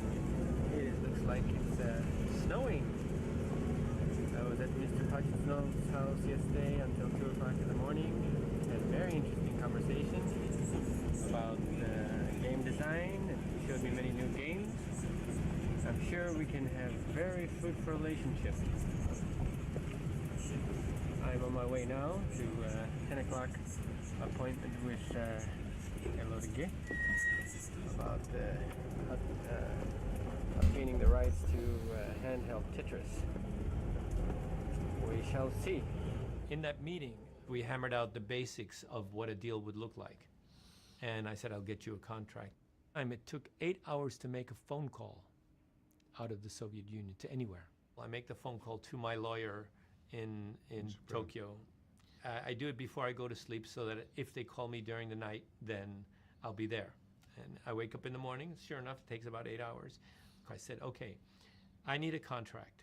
I have to explain every word, so it can't have any big words. It can't be more than 20 pages because I have a limited amount of time to explain this. It has to be a fair contract because I'm not going to have time to go back and forth.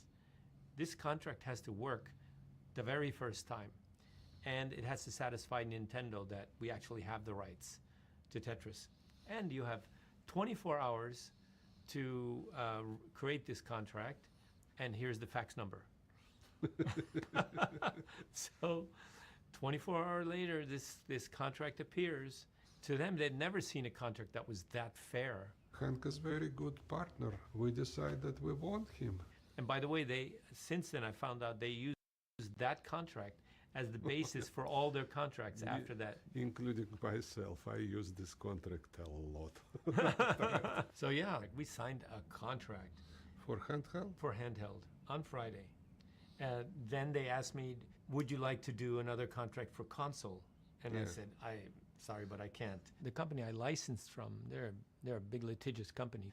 I had read the Atari contract, and my lawyer said that there's a clause in there that says if we don't have the right, you have to help us get it. How the hell did that get into the contract? It's like, oh my God, this is litigation. I have to go back and figure out whether I can do this or not. Yeah, a little dicey. Belikov shows Rogers the original contract that Elorg had signed with Robert Stein's company Andromeda, which stated that it was only granting rights for Tetris on computers. Stein had interpreted this to include game consoles, but Elorg did not. A critical mistake. Nikolai Belikov now went to his meeting with Kevin Maxwell, who was there to attempt to negotiate a handheld and arcade rights on behalf of Maxwell Communications subsidiary company Microsoft. Belikov shows Maxwell the Famicom version of Tetris since he was unaware that Microsoft had licensed the home console rights. Microsoft had licensed, and had never been seen this Japanese version. Maxwell said it must be a pirated version. Defined computer.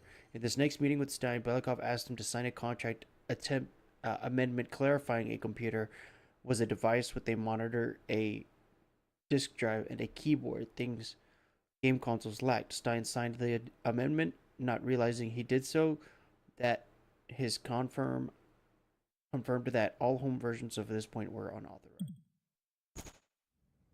After the meeting, Alexei came to me and he asked me to meet that evening. Did everybody know that? No. At your hotel at 6 o'clock or whatever it is? Yeah.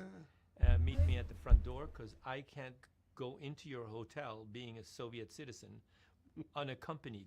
It felt a little clandestine, you know. You want to show me something important. I had brought with me a Sharp Famicom, and I had a little portable videotape player, tiny videotape, and it had a screen that had a RCA in. I wanted to show him Tetris on Nintendo.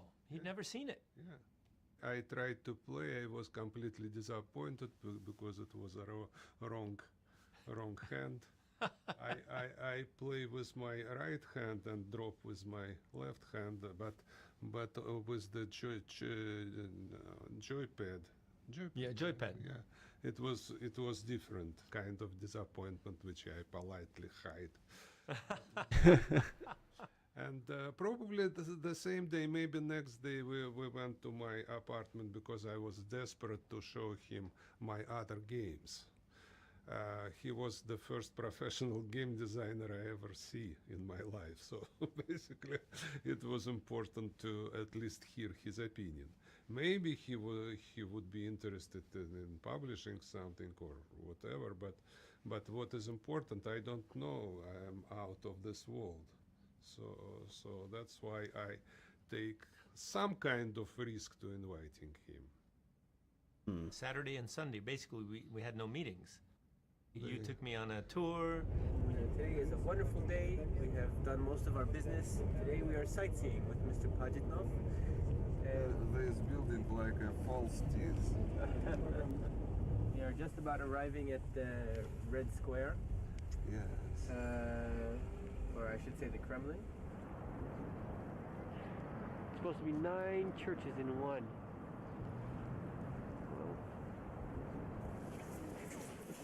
This is Mr. Alexei Pazitnov. He is the author of Tetris. Play Tetris. Play Tetris. My friends. Okay. That's it. Bye-bye. So, you have to see my bar. I'm Russian people. Beard. Beard. Bar, but it's in French. I see. This is Arbat Street. There's a lot of free activity going on here, like music and poetry being read and art being shown. And here's the artist, and she's. Just what? After the meeting, Alexei, you know that? Meet me at the video. I wanted. He'd never. Hand. Yeah. Same day to show professional. It was important. Would be important. Take Saturday and Sunday. Today is a what, Mr. Pajitnov? Yes. Mr. Alex French. Free activity going on here, like music and poetry being read and art being shown. And here's the artist, and she's. Just what? Very nice little book from Arbat at Arbat Street. And the next day he invite me to Japanese restaurant. I had no idea what Japanese people eat, and then I found out that I put in situation when I need to use wooden stick instead of forks, and moreover I need to eat the fresh uncooked fish, which kind of absolutely unthinkable thing for Russians. Fish is something you, for sanitary reason, you need to cook, overcook, and overcook again, you know. But he kind of showed me how to handle those chopsticks, and then he showed me that this green stuff is really hot kind of spice, wasabi, which could help me to swallow this uncooked fish and whatever. So basically, I managed to be okay. You managed to be okay. Yeah. Guess what his favorite food is now? Sushi, you know, little taste of Japan. And strange restaurant, very fancy, but they don't manage to cook the fish, the most cookable kind of food in out of anything else, you know. Yeah, oh my goodness. That's What happened to the captions? Hold on. Another quite an experience for me. Yeah. Besides Nintendo machine, which is upside down device.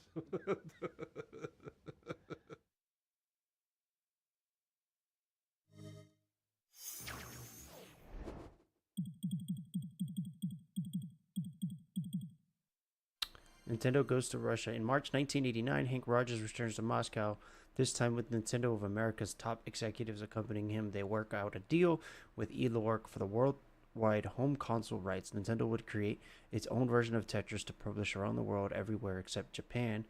That is where BPS would continue to sell its. After signing this contract with Elork, Nintendo told Tengen that it would not ship its planned NES version of Tetris since Nintendo had exclusive home console rights. Tengen responded by asserting that its rights were not in question and that it would move forward with release. The companies would end up battling it out in court. Tetris Mega Drive. In addition to the popular arcade version of Tetris, Sega planned to release a home version of its 16-bit Mega Drive console known as the Sega Genesis in America. It had manufactured hundreds of thousands of cartridges, which it planned to release on April 15, 1989, but it did not release the game due to conflict over rights.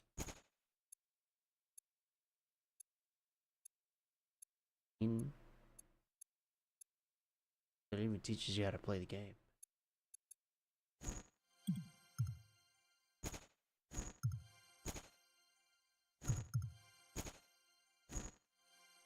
It is various versions of Tetris continue to as various versions of Tetris continue to grow in popularity. Japan BPS announced that it would hold a Tetris tournament in April 16, 1989, Alexei Pagijnov's birthday, at famous Akibar Radio Kaikan building, the epicenter of Tokyo's Otaku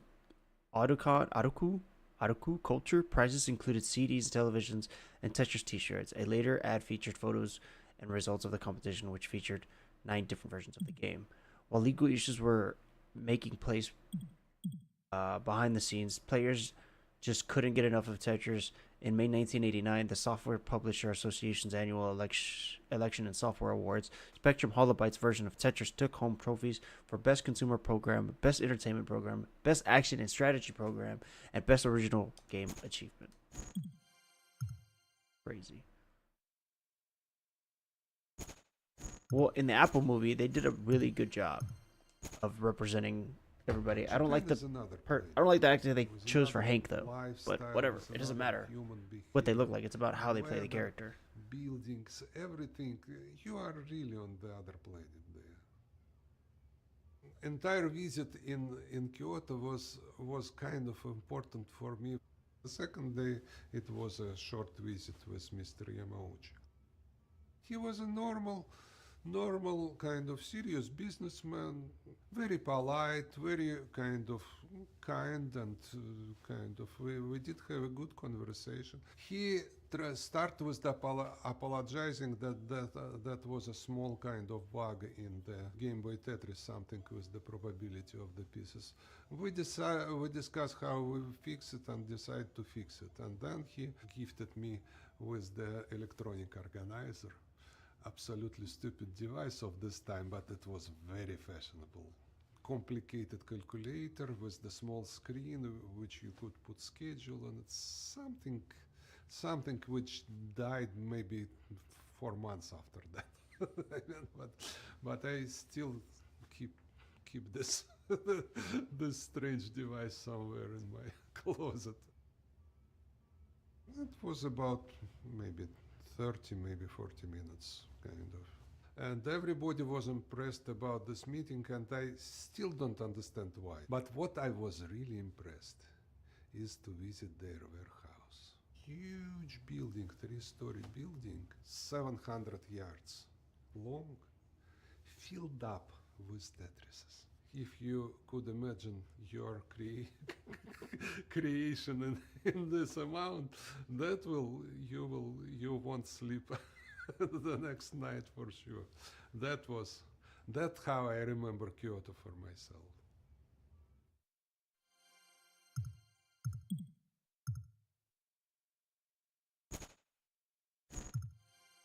People say that Tetris made Game Boy, and some people say Game Boy made Tetris. I think both are true, and the deal kind of made our companies best friends. The console versions were never quite as good as the Game Boy version. Yeah, I think Game Boy Tetris for me was like the game that I played the most. I think it was such a game changer, right? Because we're already playing the Famicom, like NES type games at home, but then now you can take that everywhere. I remember like going to Disneyland or going on trips, and we would have the Game Boy, we would link it up and play together. Game Boy looks for me like a device for Tetris, by default. With the small screen, with the good resolution. Buttons work well, music was excellent. I did play Mario on it, but Tetris is much better on the Game Boy, at least for my opinion. People think the Game Boy version was probably the perfect game.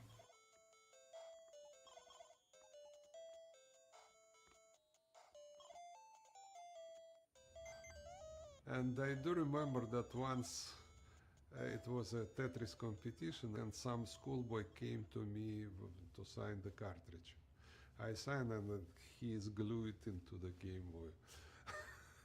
I was very impressed with this. So for me, Tetris is really literally glued in the Game Boy. So if you remember Game Boy, you can't forget Tetris. Historically, they are together.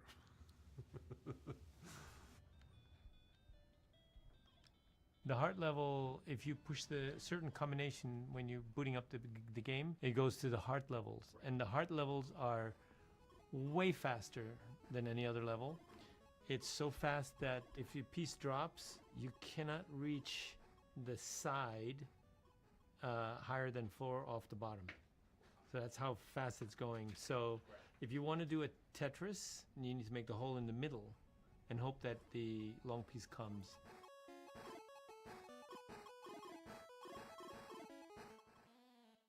Oh, shoot. I saw so many versions on home computers and other devices, so for me as a designer, it wasn't anything really exceptional. But it was a really, really decent, very good version. Probably that was the best version if to not take in account my own computer version, which was much better for me, of course, because I made it. Yeah. Yeah, and it suits his controls. Tengen was going to make cartridges without paying Nintendo. They had reverse engineered the Nintendo cartridge. The Nintendo cartridge had a patented lockout system, a copyrighted song, which is a piece of code that all of the data would be passed through, and then they had the trademark, the word Nintendo, on the cartridge. Tengen had managed to get through all those three. Did you reverse engineer the code? Did you do it properly? Because depending on how you figured out to jailbreak the machine, there were ways that if you did it through a black box, you can go off and do it. And if you didn't, you couldn't do it. Nintendo was in court with them. That was going to take time. By that time, Tengen's first game would have come out already. What was their first game? Tetris.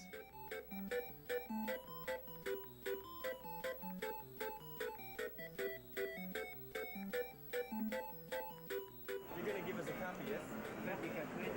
Tengen about Tetris.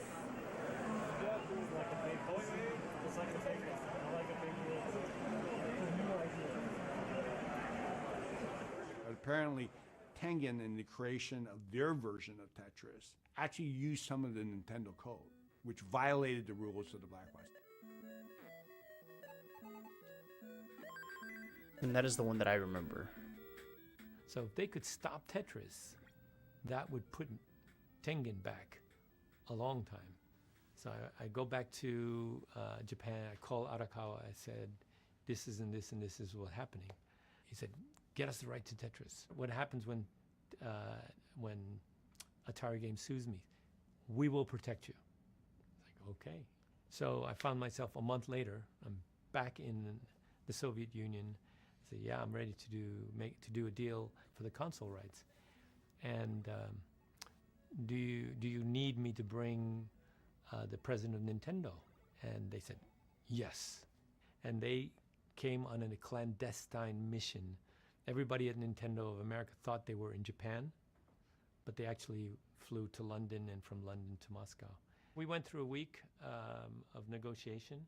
So I ended up getting Nintendo the rights to console worldwide, and then they licensed back to me in Japan. So my in-laws' property stayed intact.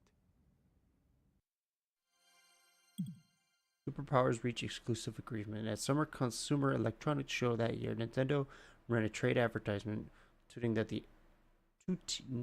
the NES version of Tetris that it was currently creating, and noting that it had an exclusive rights to release home versions of the game. In November 1989, Nintendo released its version of Tetris for the NES, backed by extensive coverage in its in-house Nintendo Power magazine and television commercials. It was a massive hit for the popular platform. This version alone would go on to sell 5 million copies and still played today as the annual Classic Tetris World Cup champion, which is the one that I basically know and love. Everybody wanted to do 3D Tetris. And it was a version of 3D Tetris called Blockout. And I really hate it. Hank Rogers playing Blockout. First time try to play Black. I realized that immediately that it's too much pressure for human mind to deal with this strange mainframe kind of shape of the pieces and whatever. It was possible to play for maybe 5-10 minutes, but then you kind of get away. This is Andrei Snever, the main programmer and Docker company. Made this first well-dressed prototype. One of my friends do a very good prototype. I don't even remember what the game was about, but he kind of have a very good design of this well, kind of three walls on the bottom. So I decided that for Tetris it would be very interesting to try. Make Weird. each Tetris screen be a side of a wall and have the pieces fall, and you can go around the side of the wall. Shape of the field delivered a really strong feeling of 3D, but it doesn't spoil the game with the overloading mind. That was very important. How do you drop stuff in the middle? A very interesting kind of phenomenon happened with the piece at the bottom on the edge, partially on one and partially on the other. It kind of splits on the bottom. It was addictive. It was a natural sequel.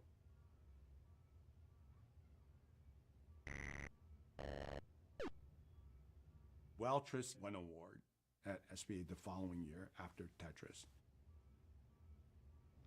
And Blockout wasn't there.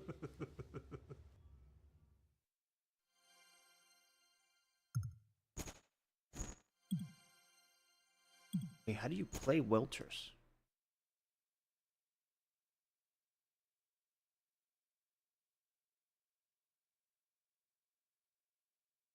Level 3, sound on, move mode 1, next piece.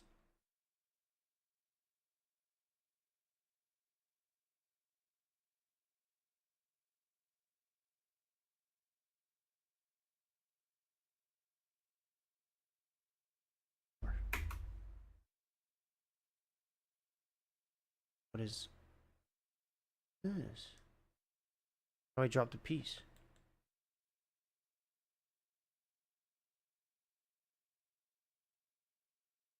This is slow. How do I drop the piece? I don't know how to drop the piece. Oh, what the? What? How's it still going down? I thought it was just supposed to stop.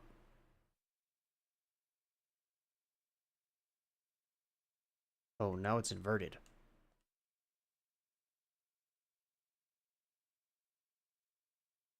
Just let it fall? How do you let it fall?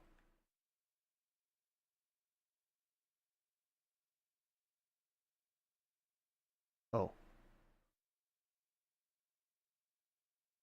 Oh shit. I fucked up.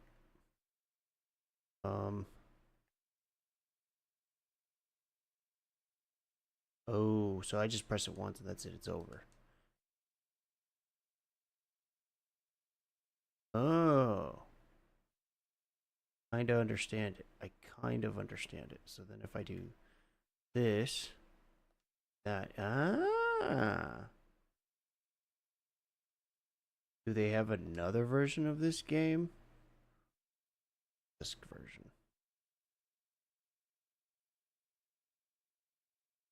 Oh. Did not expect it to do that at all.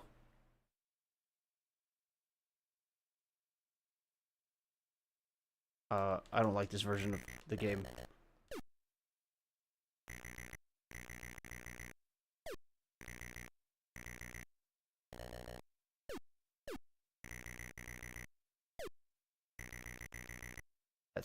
That's trippy as hell. Okay.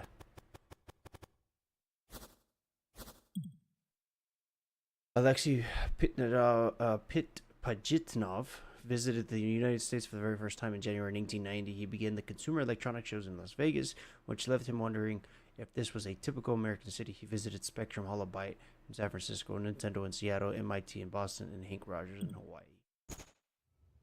I do remember that one of my first very original game, I called it Crowd. Later it was published under the name of Muddled Casino in Microsoft Entertainment Pack.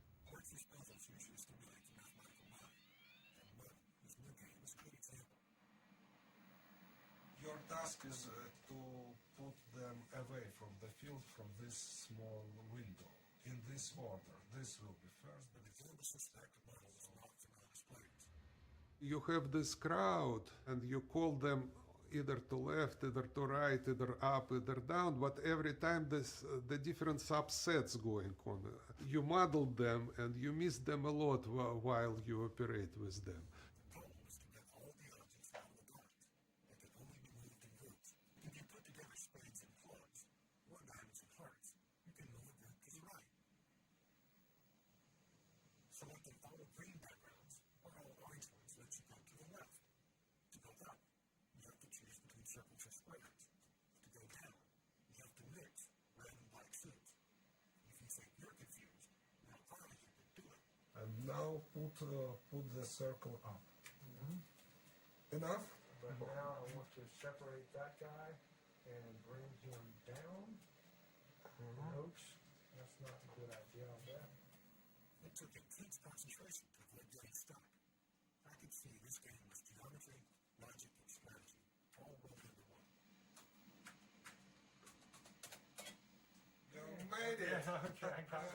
You see, this game is rich enough. I don't know. I like it very much, but maybe it's a little bit complicated. Right now, I understand why you call it muddle, because my mind's kind of a muddle right now. That was my very first, very original game which I produced. For me personally, the best kind of pleasure is the pleasure of intellectual activity.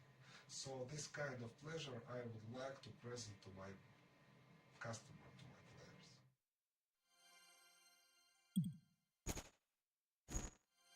Tetris the soundtrack. In February 2020 and February 21st, 1990, BPS released the soundtrack CD in Japan, featuring arranged versions of Tetris music as well as the melody of the original in-game soundtrack. As the NES and now Game Boy craze continued to sweep the US, Nintendo had held a nationwide competition called the Nintendo World Championships beginning in March. In 29 cities, players could test their skills in a custom Nintendo cartridge, which they had to play portions of the game Super Mario Bros., Rad Racer, and Tetris, aiming for the high score across. March 1990, the Rush Center of San Francisco had a Tetris tournament with a grand prize of being a free trip to the USSR. Soviet Vice Consul Eugene Folkin was in attendance and witnessed 22-year-old programmer Kevin Warner defeat 22-year-old physicist Game Ditchman to take the title, as reported by San Francisco Chronicle. That's crazy. In June 1990, the Los Angeles Times reported that 4 million copies of Tetris had been sold in the United States so far, including 150,000 from the Spectrum Holobyte, 1.5 million copies of the NES version, and 2 million copies of the Game Boy version. Tetris Famicom. In July 1990, the next Tetris game debuted based on the concept of Alexei and Vladimir Pokhiko called Swap and Drop. Tetris challenged players to stack up colorful, oddly shaped hats that fell from the top of the screen. It was originally released on the Famicom by BPS in Japanese arcades by Video System, and later released by the Game Boy NES, PC-98, and in PC. Tetris advertisements. Rather than simply advertising Tetris on its own, BPS took out a series of ads in Japanese gaming magazines and advertised its entire line of puzzle games, Tetris, and a game called Pipe Dream, which it had a license from LucasArts. These ads in various configurations ran from June 1990 all the way to March 1991.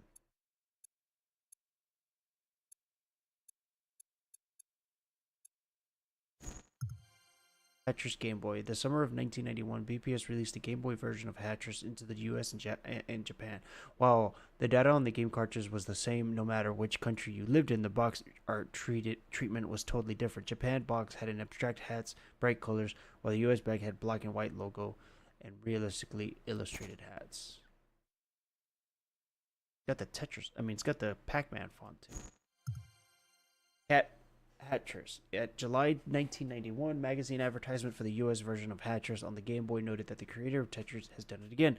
Since NES and Game Boy did not have the versions of Weltris, this was the next game in the series for console play. What is it? A series of advertisements that ran in Japan, July, August, and issues of Japanese gaming magazines in the run-up to Tetris releasing in Japan. It took a while for the Famicom version of Tetris to come to the US, but it was eventually released in 1992. The NES version featured the same basic hat stacking gameplay, but was significantly redesigned, with its designers Alexei Pajitnov and Vladimir Pokhilko starring as helpers who could clear out hats. Word. Wonder if these are photo scanned. They probably are. They look really good.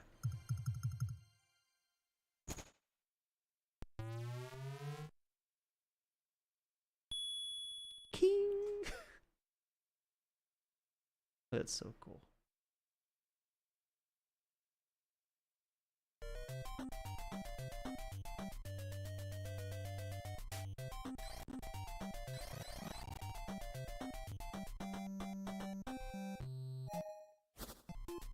How do I press the start button? Oh.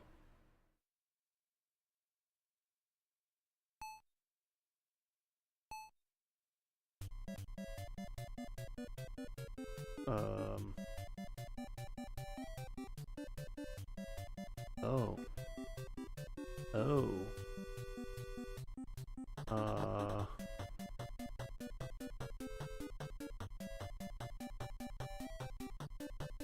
How do I get rid of the hats?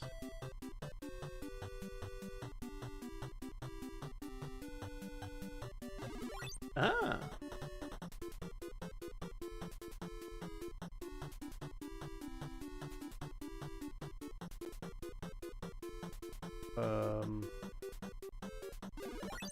Stack. I can see the appeal. I don't think I like the way the game is giving me my hats, but okay.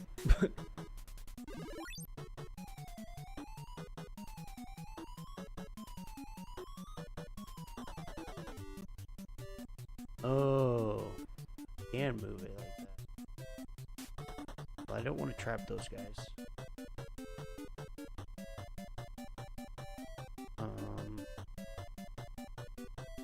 So. Oh.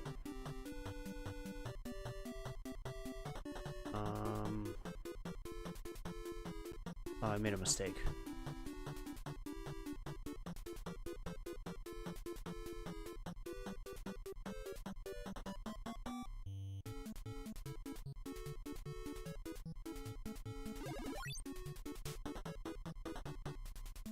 They all have boulder hats on.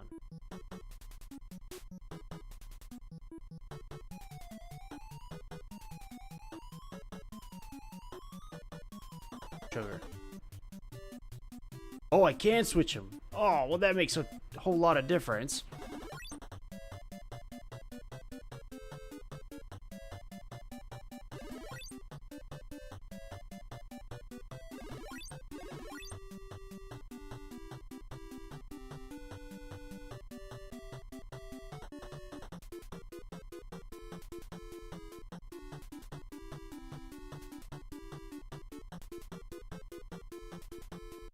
Hold on, wait a minute. Let me reset this one. Let me lock in on this one real quick. Hold on.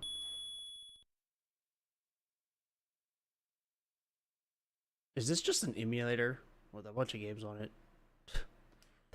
These actually reprogrammed games.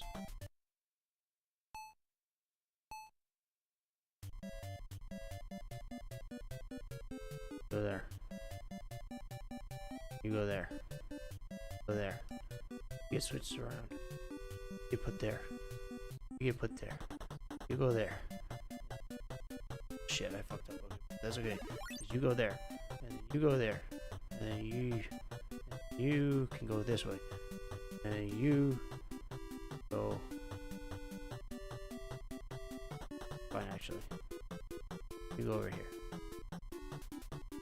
And that one. And then that one. And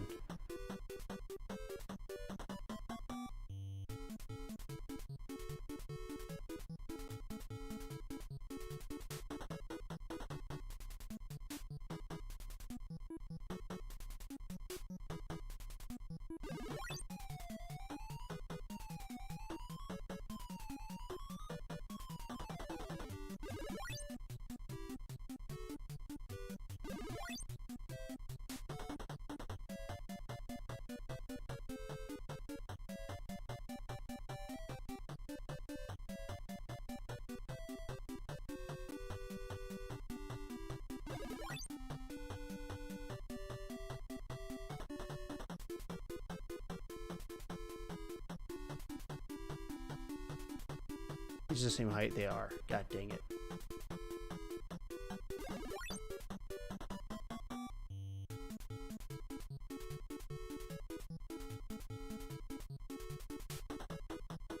Oh, sugar.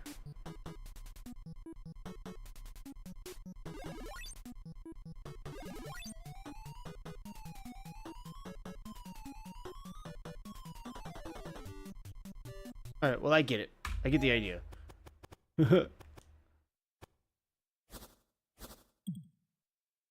Around August 1990, Spectrum Holobyte released its own take on Alexi swap and drop, a concept called Faces Tetris. Tetris 3. Players were challenged to complete pictures of human faces from facial parts that fall down from the top of the screen. In Paris, faces were only released for MS-DOS, Amiga, and Macintosh computer platforms. That's disgusting.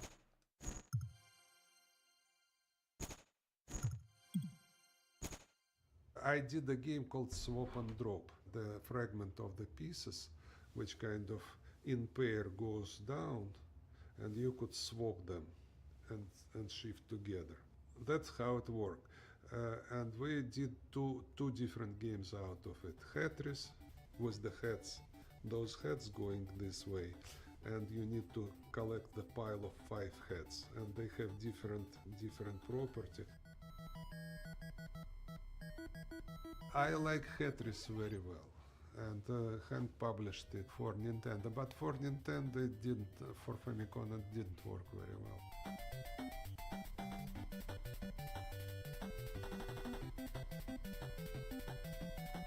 Don't remember very big sales on it.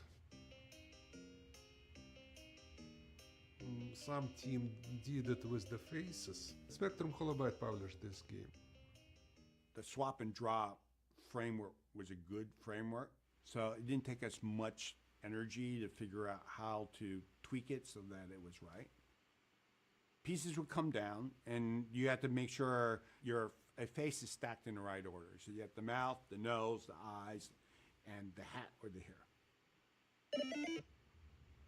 And if you don't do the face and have kind of 4 eyes, for example, that's a failure. You get bonus points if you complete the face that is the intended face versus a random face, different slices of different people's faces. Very simple concept. Also move progressively faster and faster. We knew that players were trying to optimize to get the perfect face. That ultimately worked against you. Because if you were getting perfect face, you were creating new problems over here on the other sides of the stat. And that's part of the kind of the game mechanic for that particular game. I didn't like it very well, this faces idea. It didn't fit my feeling that we could play with human faces this way. But they were very fascinated to put Gorbachev with Thatcher eyes and Gorbachev kind of bald stuff and whatever. Wasn't very successful, but probably broke even. Alex moves to America. After another trip to the Consumer Electronics Show in January 1991, Alexei Pevnov moved to America that month, signing a 3-year agreement to produce games for Hank Rogers' company Bulletproof Software. His family followed a few months later. The USSR was officially dissolved in December 26, 1991, a major geopolitical event with massive repercussions around the world. Under the leadership of Nikolai Belikov, Eglord was transitioned from a government official to a private company. Tough act to follow. The world had discovered Tetris and it would never be the same. While Tetris was now selling millions of copies across several platforms, the question remained, where would Tetris go from here? While Alexei Pajitnov was... Why didn't they just use his first name? While Alexei was creating all new puzzle games like Tetris and Welters, other game designers around the world were thinking of new ways to innovate the gameplay of the original Tetris game. When a new platform comes out, or when the old games, everybody has it already, what do you do for an encore? Here we are playing one proposal for a Tetris 2. And it's quite different from anything that I've played. The fact that I can't stop playing is a good sign. I remember talking to Alexei about this a lot. What does Tetris 2 look like? From the very first night that we were together, we talked about, like, what do we do about Tetris 2? And yeah, I thought about this.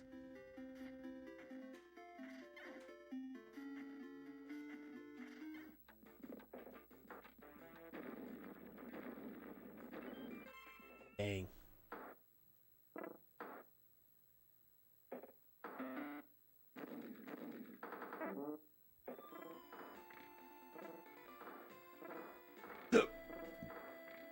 And whoever's playing this freaking game sucks. We made a policy that we were always going to include Tetris.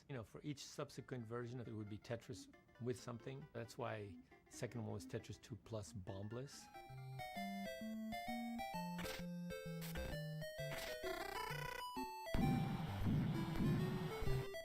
Tetris Battle Gaiden was like with magic effects and so on and so forth, which is cute.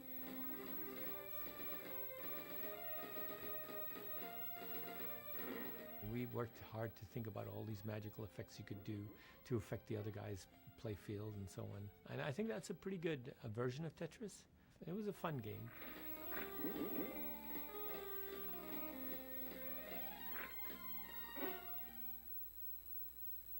A nice tinnitus of the CRTV.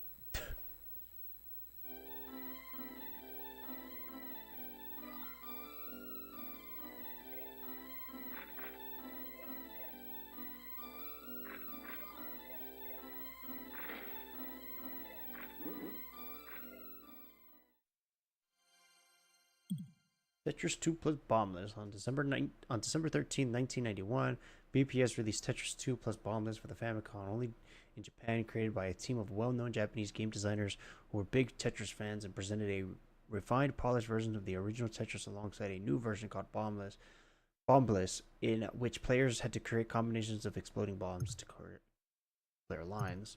Ishihara still wanted to create Tetris games, so he put together a high-powered team including Kyoichi Nakamura, and director of Dragon Quest role-playing games Masanobu Endo, creator of Shoot 'em Up Exodus, and Koichi Sigiyama, the composer of Dragon Quest games music.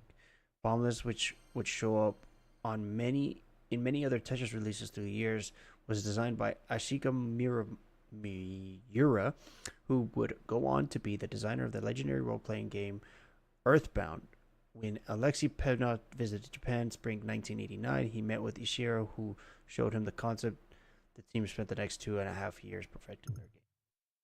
The release of Tetris for the Famicom was so highly anticipated that PPS began running their ads in September 1991, months before it hit the store shelves on Geneva. The ads touted the game as new features, but also pointed out that the control scheme was now identical to the game.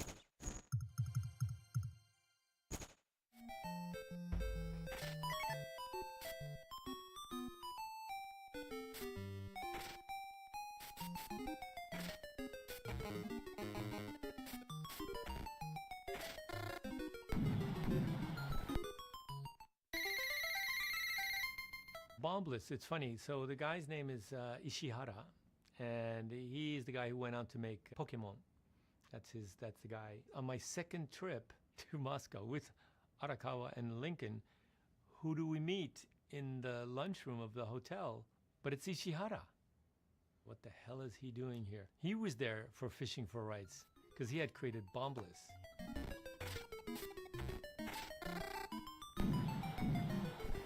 If I hadn't been back, he could have gotten the Tetris rights instead of me. So I dodged that bullet. He must have gone to Yamauchi. Well, Nintendo said this game is too close to Tetris. So, you're going to have to talk to Hank and publish it through Hank. And that's what he ended up doing. We analyzed the game. The game was definitely a Tetris knockoff. According to the law, I could have just published Bombless without paying him anything. But actually, I paid him like, I don't know, $1 a unit or something like that. That's good. He's fair. He's fair.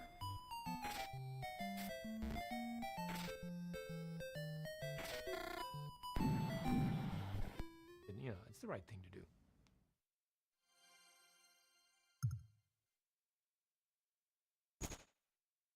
December 13, 1991, BPS released Tetris 2 plus Bombless for the Famicom, only in Japan, created by a team of well-known Japanese game designers who were big Tetris fans, pretended by refined, published versions of the original Tetris alongside a new variant called Bombless, in which players had to create bombs. Around December 1991, Spectrum Holobyte released its own follow-up to the Tetris called Super Tetris. This was a completely redesign of the game, where the goal was to create lines on the bottom half of the screen, which was pre-filled with blocks. Bombs that could each destroy a single block were awarded each time a player gained a line, and a certain block contained helpful items.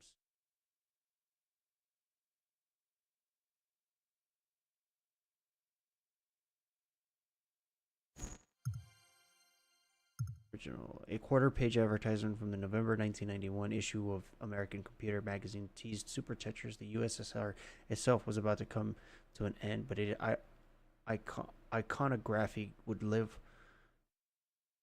Iconography would live on the Spectrum Holobyte's Tetris advertising. Super challenging, super addictive. The next month, advertising noted that Super Tetris was now available just when we thought you broke. We need the blue one. Get that blue one. Get the blue guy. We were like brainstorming different designs, and so we were trying to figure out how to go back to the original Tetris and make it super. The first concept was, rather than start with a clear will, we start with a messy will.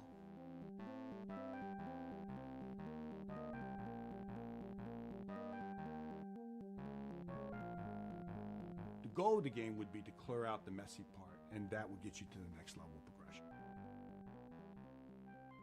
And so we came up with this idea of having bombs.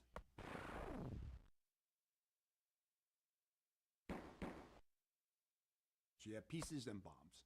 Bombs was a digger, pieces were builders, same scoring mechanisms of making up lines, That became Super Tetris.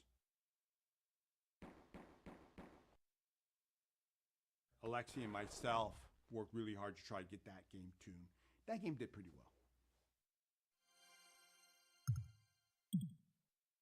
In 1992, Philips released a version of Tetris for its CD-based game platform, the CDI, which is the first version of Tetris released on a CD, and it used the extra space for high-resolution filmed backgrounds of nature scenes and a new wave soundtrack by musician Jim Anderson.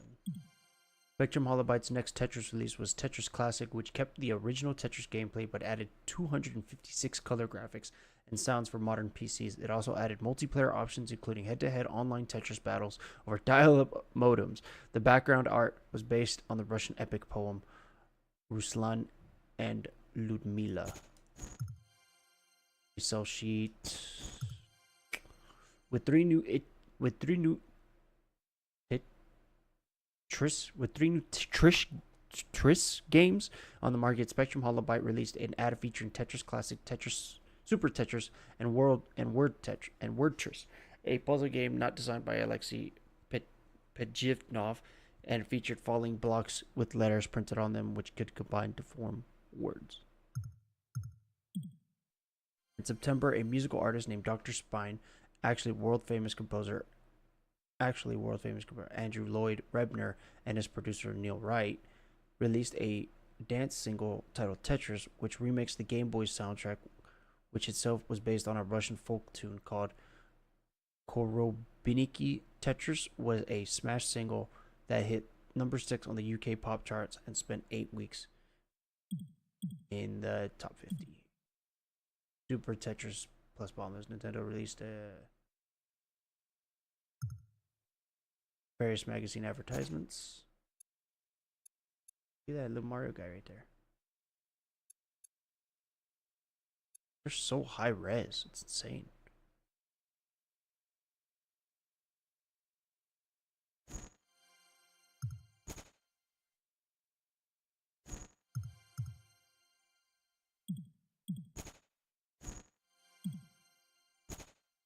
Is that freaking Hillary? Hillary Clinton, when then the First Lady of the United States, is a photograph on an airplane playing Tetris on her Game Boy wallet en route to an event on April 6, 19.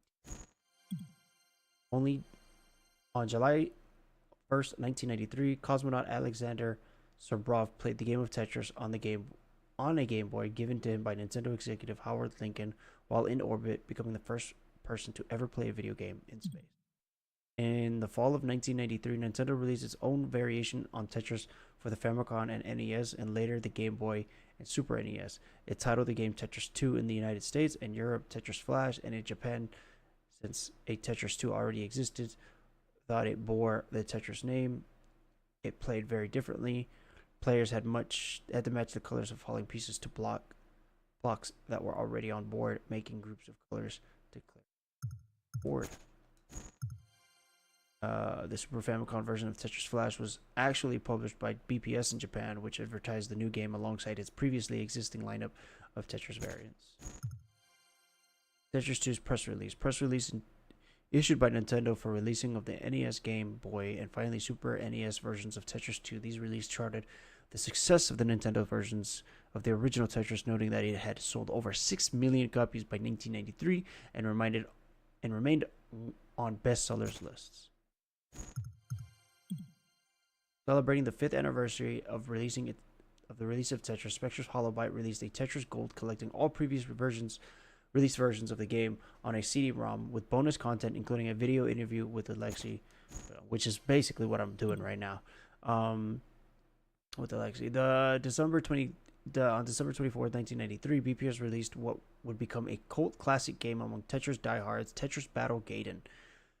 In this competitive Tetris game, players first pick from a selection of affordable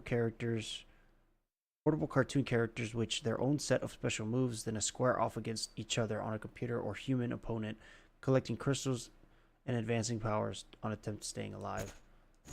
Longest. Tetris Battle gaming ads. To promote Tetris Battle Gaiden, character-centric kawaii aesthetic, and emphasize the versus play, BPS took over a series of 4 advertisements, each of which introduced 2 of the game's 8 playable characters.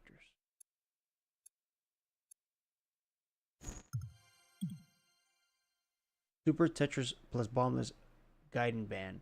BPS quickly followed up Tetris Battle Gaiden in Japan in January. BPS quickly followed up Tetris Battle Gaiden in January 1994 with a new version of Super Tetris 2 plus Bombless. The Gaiden limited edition version featured the same classic Tetris mode but completely redesigned Bombless mode with all new puzzle levels. And I can play both of these. Play all of them actually. While it usually advertised its game over a period of many months, BPS seems to have taken out just one ad noting the release of Super Tetris 2 plus Bombless Genitiban. And it noted that the original edition had sold 500,000 copies by this point, and that this new limited edition would indeed only be printed in a limited edition, so super expensive today. In other words, various magazine advertisements for Super Tetris 3 using the tagline King of Tetris. The ads conveyed the point that this was the most feature-rich version of the game seen. This ultimate version of Tetris for the Super Famicom released in December 1994, featuring a wide variety of Tetris modes in magical lists. Players can change the color of the pieces by rotating them, attempting to make solid lines of color sparkless. This is familiar to Bombless, but uses lighting bolts instead of bombs, and Familus was the first 4-player mode in a Tetris game. Super Bombless Famicom. Bombless, the Tetris variant created by Hikamura, had been so popular that BPS spun it out into its own game, releasing March 1995. 1 or 2 players could compete in very different modes. Super Bombless Game Boy. BPS also released a version of Super Bombless on the Game Boy. Nintendo released in the game US, Europe, and Tetris Blast.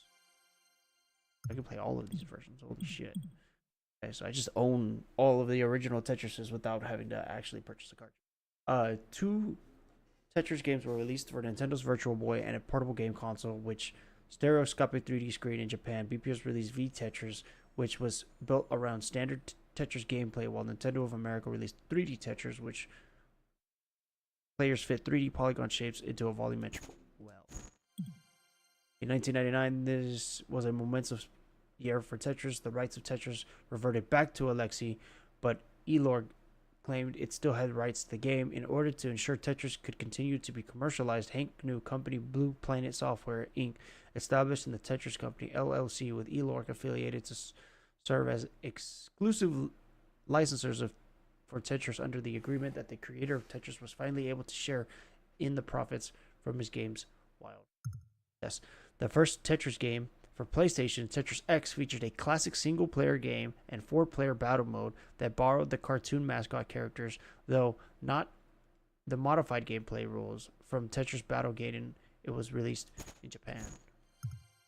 In arcade and console game development by Jellico, Tetris Plus included a standard Tetris mode plus a new Tetris puzzle mode, in which the player has to help a professor explore ancient ruins by clearing boards of pre-placed blocks so that the professor can reach the bottom of the stage. That is cool. Why don't they have that one in here? I'm interested in playing that one. Why don't they have that one in here? That's kind of crazy.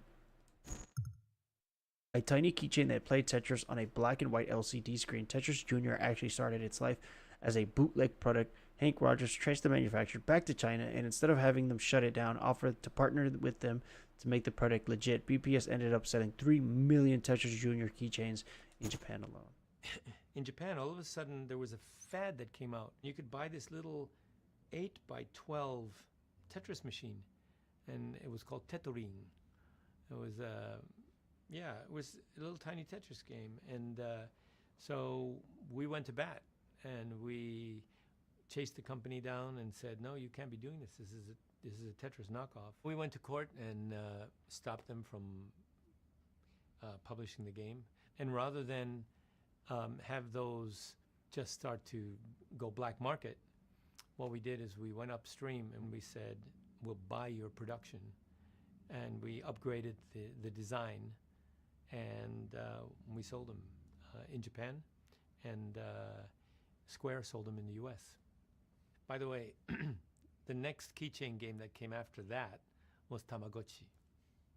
So we started the keychain game boom in Japan with Tetris. That's cool. And then Tamagotchi came, which was a huge hit. I need one of those. Somebody needs to buy me one of those. I want one. The perestroika economical situation become worse and worse, so I need to think about the money more and more. Because at some point I signed the paper which says that I grant the rights for Tetris to my computer center for 10 years. 1985 to 1995, Ilorg was going to be the agent for the computer center for Academy Soft. Those documents all said that all the rights revert to Alexei at the end of 1995. Well, Nintendo made money, and we made some money, and Hank made some money, right? None of the money actually got to Alexei. In 93 is when he asked me to help him because he said, come 1995, they're just going to try to take the game from me. So let's make a deal. And we shook hands on a deal. And my lawyer said, oh, Alexei needs a lawyer. And then I said, Alexei, you need a lawyer. And he says, I don't need a lawyer. He said, if I get a lawyer, your lawyer will fight with my lawyer, your lawyer will win, and I'll be in a worse position than I am now. I'm just going to trust you. You take care of it. That deal is still alive today. So, at the end of the day, Hank never abandoned Alexei. We've never had a dispute between me and Alexei. Starting with a handshake in 1993. Oh my gosh, that's 30 years. He made sure he ultimately got his payday. I gotta say, you know what? The smartest thing you ever did No. is he entered Tetris into a computer game contest, and he got second prize, second best game. But the point is that it had the copyright Alexei Pajitnov. So then he established copyright publicly at that event. Yeah. Smart guy. Good. I'm glad he did that. In 1997, the Tetris Company unveiled a new logo for Tetris created by a British artist, Roger Dean, well known for creating album covers for rock bands such as Yes, and also the logo for Bulletproof Software. It was the official Tetris logo used on all Tetris product until 2019. What the fuck happened in 2019? Tetris the Grandmaster. 10 years following the release of Sega arcade version of Tetris in Japan, the game was still popular and had spawned generation of expert Tetris arcade players looking for a tougher challenge. Tetris the Grandmaster by the developer Arika was the answer, a nails hard version of Tetris in which the blocks drop very quickly. Nintendo went nearly 10 years without introducing a color handheld game system, but when it did finally launch the Game Boy Color in October 1998, damn, that's so close to my birthday. I was born in 2000, but still, it's like 2 more years, and I would have been born the same time as the Game Boy Color, and I had a Game Boy Color. One of the launch I had a Game Boy Advanced Color, not a Game Boy Color. One of the launch games was, of course, Tetris DX. It not only featured colored graphics, but several new play modes.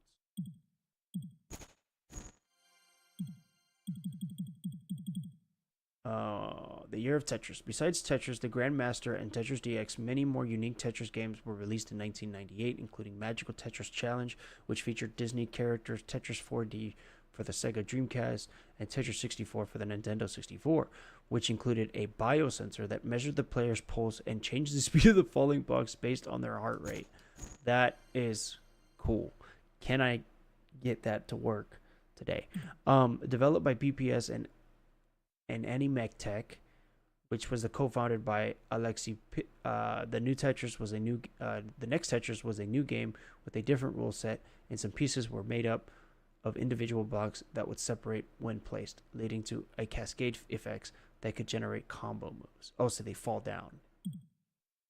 I want to try that game. I have PS2. I want to try that game. In addition to continue to consult Tetris games, Alexei had joined Microsoft Is that Microsoft? Why did I read it like that? Alexia had joined Microsoft in 1996 as the company's first full-time game designer.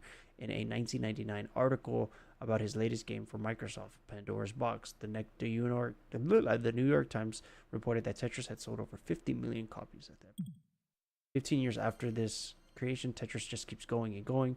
While designers around the world continue to create novel spins on the classic formula, there was something about Pajitnov's original Tetris that is proving it had tremendous staying power. Yeah, nothing beats original Tetris.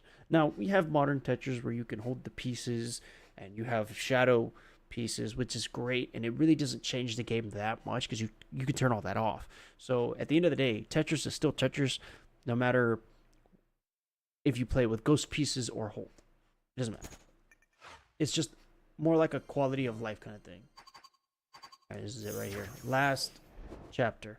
Could Tetris get any bigger? Yes, it could. As a new millennium dawned, new ways of playing games were about to greatly expand the number of Tetris players with no sign of slowing down. As the 2000s dawned, Tetris wasn't just getting bigger, it was going further. On April 20th, 2000, Shockwave Tetris became the first officially available free online version of Tetris that could be played in a web browser courtesy of Macromedia's then new website, shockwave.com. Players could listen to musical artists like Q Burns' Abstract Message when they play. That is cool. Did not know that existed. A pair of Tetris games were released for Sega Dreamcast systems in the late 2000s, each of which allowed the online gameplay via Dreamcast built-in modem. Sega's Tetris and the next Tetris Online Edition, DPS. Developed by Blue Planet Software and publishing by THQ, Tetris World was released for various platforms beginning in September 2001, and it was one of the earlier games to use the Tetris guideline, a set of rules established by Blue Planet Software to ensure consistent gameplay experience. The guideline covers piece rotation behavior, controller button mapping, and colors of tetrimonos, even the music. When finally we took control of Tetris in 1995, and we formed the Tetris company, the first thing we did is we standardized Tetris across all platforms. We say to every licensee, says, look, your game has to be better than any other game that's come before, and yet has to contain Tetris. And so as a result, Tetris improves over time. I mean, we treated Tetris like Disney treats Mickey Mouse. You know, so the colors had to be exact, the rotation had to be exact, the timing had to be exact, etc., etc., etc. And if you look at the old Tetris, Tetris on Game Boy, Tetris on Sega, they were completely different. On the Game Boy, when a piece drops, you can rotate it as it's falling, and that's visual rotation. It actually looks like it's rotating on a spot. If you land the T-piece on its back, then it's stuck. There's no way you can rotate it anymore. On the Sega, if you rotate that T-piece as it's falling, it looks like it's jumping around in a little circle. It's not rotating on a spot.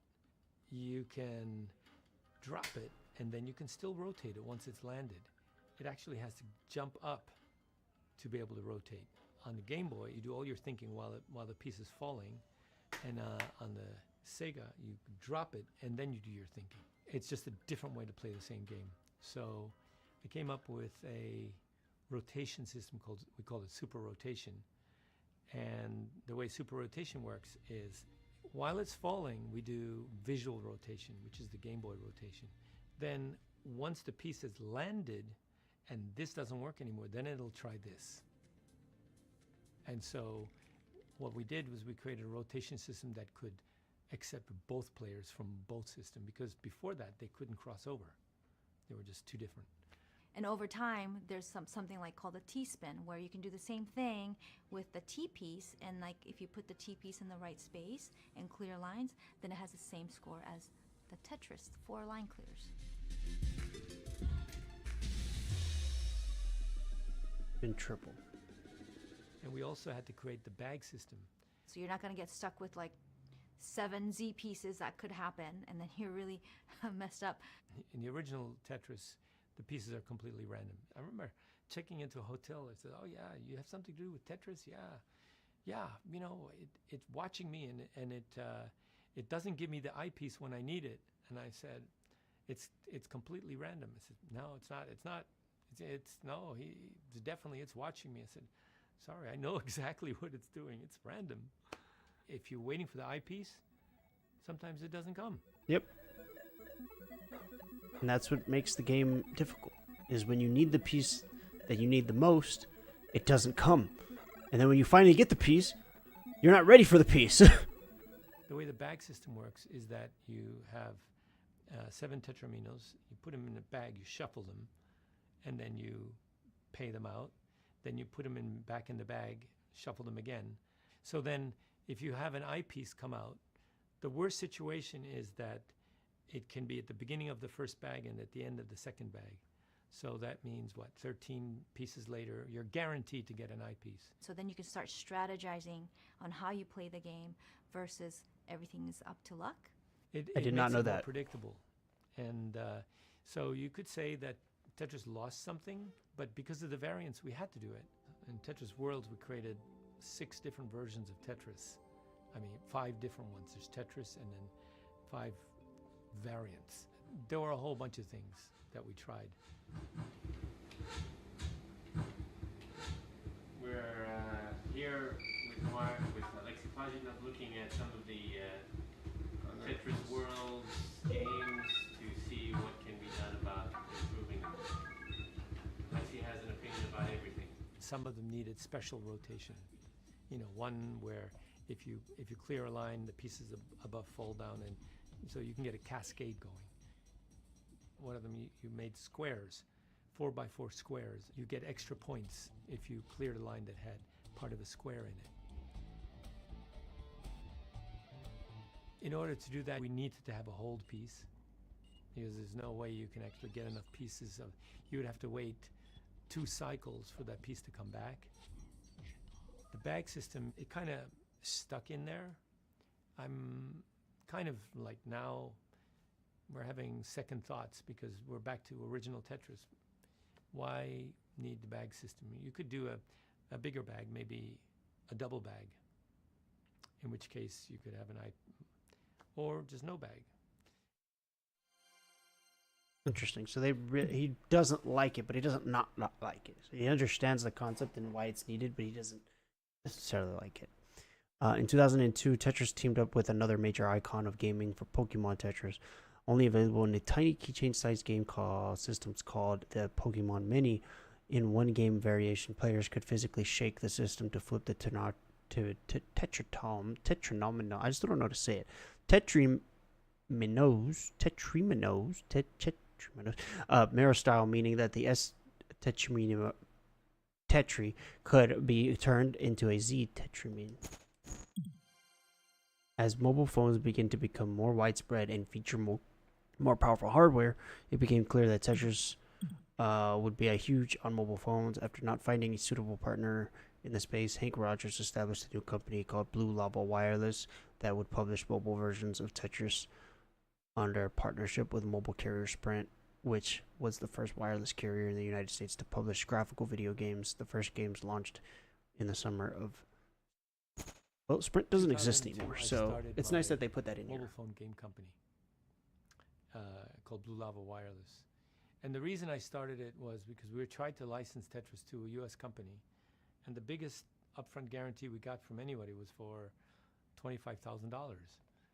It's like, dudes, you guys have no idea what's going to happen in this country. It's before camera phones.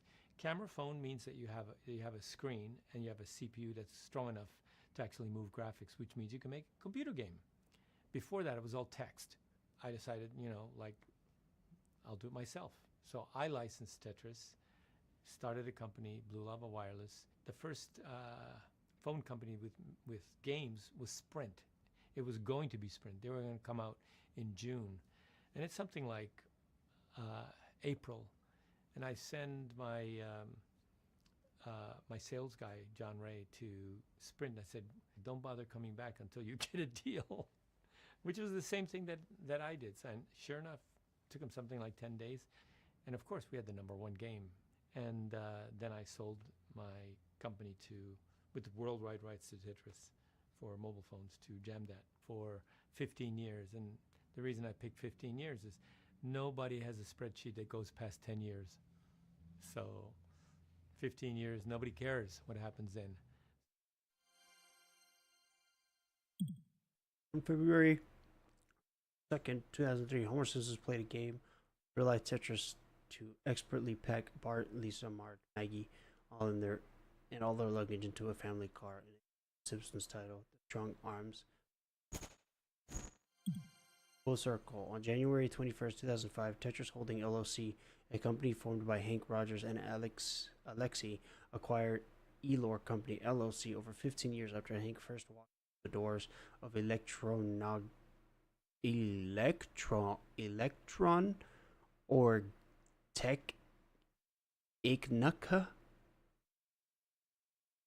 on a tourist visa and met Alexi for the first time. Hank and Alexi owned Tetris together 100% and were now in full control. It's got to be 1999 when things started to fall apart.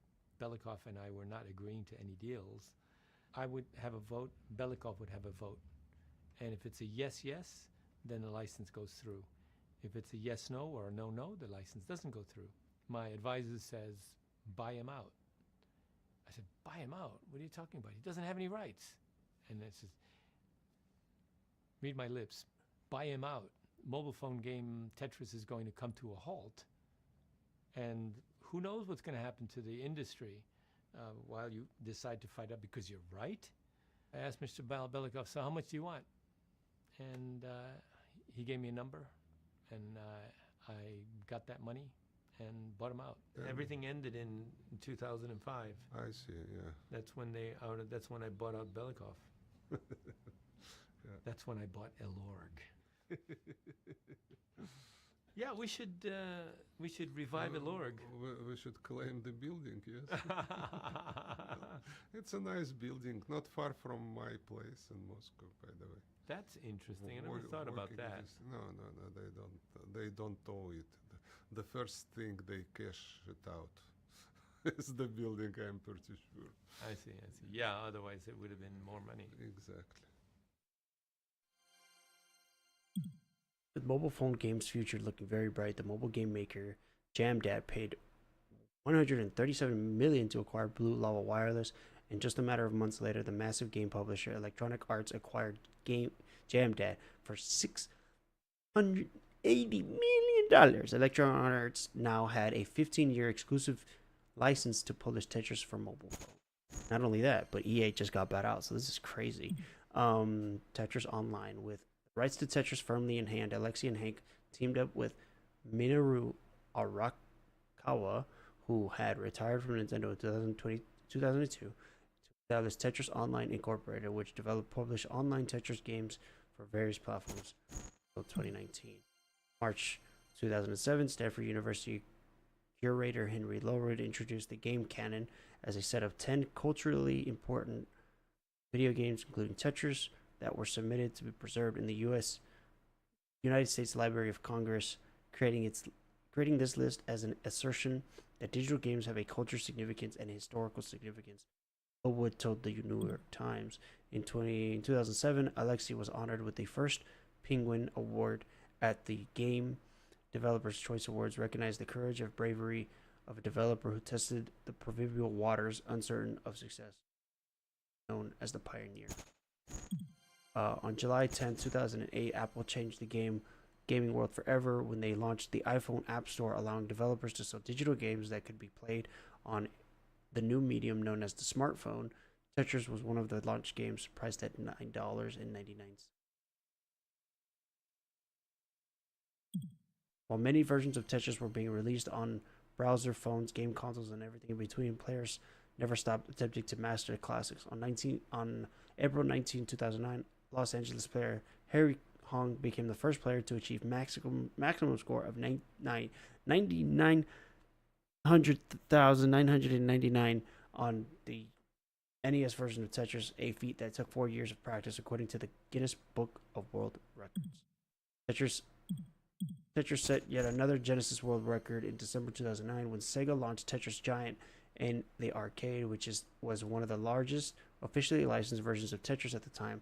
The full cabinet was over 7 feet tall and sports a massive joysticks that players have to control with both hands. Of course, on the screen, Tetronominos are colossal too. In January 2010, Tetris announced that over 100 million people had paid to download Tetris on their mobile devices, making it the first game to achieve that impressive rank. Classic Tetris World Championship. The greatest players of the 1989 NES version of Tetris met in Los Angeles, California in August 2010 for the first Classic Tetris World Champion, CTWC, a fan-based Tetris tournament-based player John Neubauer defeated Harry Hung to take the title, and in fact, he would win the championship 6 more times over the next 7 years, with one loss to Hung in 2014. The CTWC continues to this, and I watch it sometimes. Jonas, pictured with his mother Sherry following his 7th and final CTWC victory in 2017, passes away at the age of 39 in January 2021, and recognized for his dedication and commitment to the growth and nurture of the classic Tetris community. The CTWC trophy was redesigned and renamed to Jonas Neubauer Memorial Trophy in his. That is so cool. That's so nice of them. Winning big with Tetris. The state of New Jersey launches Tetris Tripler, a Tetris-themed scratch-off lottery card in August 2011. Okay. New York Museums of Modern Art (MoMA) added video games to its permanent collection for the first time in November 2012. Collection for these historical and cultural relevance, as well as authentic expression. Tetris joined games such as Pac-Man, Myst, Vibe Ribbon, Natamori Damacy, and Portable in the MoMA's collection. Oh, there it is. It's on the wall. Sega released the first version of Puyo Puyo Tetris for various gaming platforms in February 2014, bringing 2 legendary puzzle games together with several game modes, including players could choose to play either Puyo Puyo style, Tetris style, or both. These fan-favorite games would stay exclusive to Japan until 2017, when it was released around the world for Nintendo Switch and PlayStation 4 and the PC. While many other attempts at building-sized games of Tetris had made over the years, the current world record for the largest architectural video game display was set on April 5th, 2014 by Entrepreneur Game Studio at Drexel University in Philadelphia. The game of Tetris they created was 29 stories. Making Drexel University 29-story game of Tetris even more impressive was the fact that it was actually a 2-player game. Players had to sit on opposite sides of the building and were actually located a mile away from each other so that they could see both of their screens. That's insane. In 2014, Hank's daughter Maya Rogers became CEO of Blue Planet Software. She had originally joined BPS in 2009 following 2 years as Director of Business Development for Tetris Online. I grew up around video games in Japan. So we finally get to know about her. Video games, and that really affected me, right? As a child. When she was 15, I asked her, "So what do you want to be when you grow up?" And she said, "I don't know, but I want to make more money than you." I said, "Okay, deal. I'll take care of you now, and when I get old, you make more money than me, then you take care of me. I'll go and play golf." Right after college, I went to work for a big company because my mom wanted me to go work for a big company. It's what we do, Japanese people. So I went to work at American Honda. So there I was working on physical cars. And then my dad would come into town for different video game events. I knew Ken Kutaragi at the time, and I introduced him at Sony Party at E3. You know, they had the big Sony parties. And I met a producer there and basically kind of got poached to go work for him. The first game I worked on was Gran Turismo 4. And so I went from working on physical cars to working on virtual cars. And I just remember the first day coming into Sony PlayStation and sitting at my desk, I just felt like, wow, this is where I need to be. And so I worked at PlayStation for a few years, and I went back to get my MBA. She went and got her master's, which I never did. My dad, at 52, he had a heart attack. He had a major heart attack and almost died. And I wanted to work with him. I wanted to learn from him. I worked for my father and I hated it. He never did any accounting. He never paid any taxes. He never listened to me. I wanted to do things properly. I wanted to create a system for it. And he wouldn't have it. When he eventually died, nobody knew what was going on. It just, the business evaporated. So I told my kids, I have 4 kids, I don't want you working for me. I don't need you to work for me, because I had a bad relationship with my dad working with him. I'm not forbidding it. I'm just not suggesting it. If you end up working for me and we somehow don't get along as a family, you're fired. Because, I can always hire somebody with your talents, but I can't get another family member. That's a limited resource. So under those conditions, Maya joined the company anyway. And so that was probably 15 years ago that I came and joined the family business officially. The business that my parents had was called Bulletproof Software. That was BPS growing up. That's what I remember. And then when they moved the business to the States, it became Blue Planet Software. Especially, the company eventually moved to Hawaii. And now we're called Tetris because essentially that's what we do. The reason why we're based in Hawaii... Dude, Tetris is based in Hawaii? Roots here. This is where my parents met when they were in university. And what the heck? I gotta go back to Hawaii. I moved my family to Hawaii when Maya was 11 years old. I think the cutoff time for you to learn a new language completely is somewhere around 11.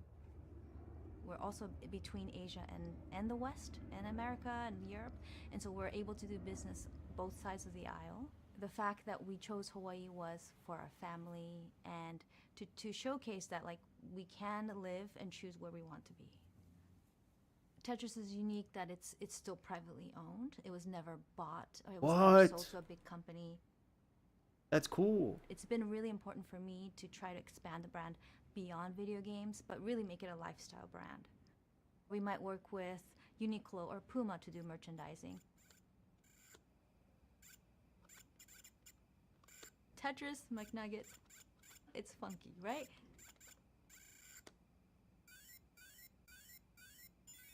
We really didn't know the culture phenomena that it was gonna have. That's a perfect example of I wasn't crazy about it, but let's try it out.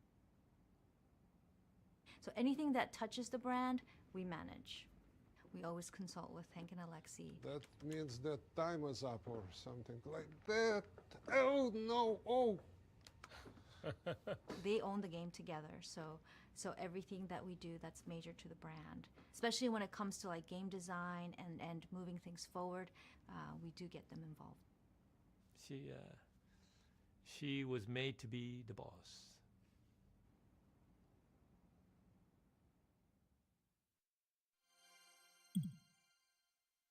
In 2015, the Strong National Museum of Play in Rochester, New York, announced the first inductees into its new World Video Game Hall of Fame. Tetris joined Pong, Doom, Super Mario Bros., World of Warcraft, and Pac-Man as members of inaugural class. Another landmark in Tetris history, originally released in 2018, Tetris Effect was the brainchild of Tetsuya Mitsuguchi, which well known for his in-trace musical action games like Space Channel 5, Rez, and Luminance. Tetris Effect introduces stunning visual reality visuals and music, as well as a zone mechanic that allowed the players to slow down time and create multiple Tetris line clears at once. So about the story goes back to 2001. I did not know this was a video. I was in Sega.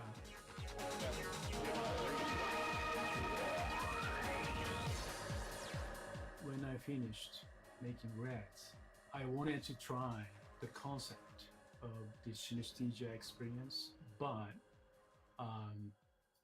the puzzle game. So soon after I left Sega, I went to Hank for advice.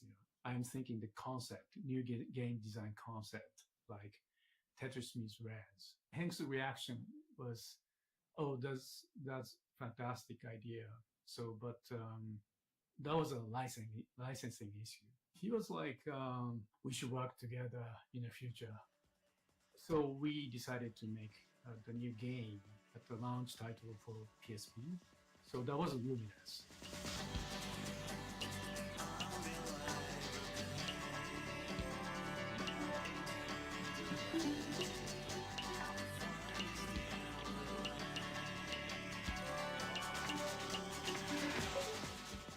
You know, when I founded Enhance in 2014, I met Hank again. What if like that? You know, what if the new Tetris coming? What kind of Tetris? What kind of future Tetris like that? He spoke to me very passionately, passionately about the Tetris players' zone states in a Zen feeling. And he said to me, Gucci, you could do it. Couldn't you? He said. Then I traveled to Hawaii many times with Ishihara, who became the director and art director of the project. And we, two of us, created a game concept together. And much of the inspiration of the Tetris effect came from our stay in the island of Hawaii.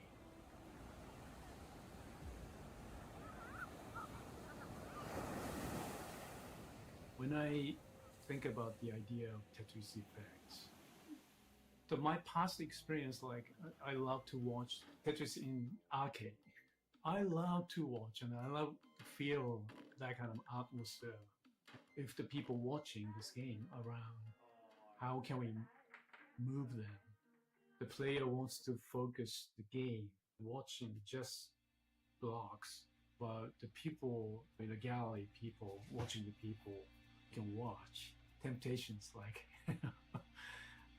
the fish transformed to Mantley.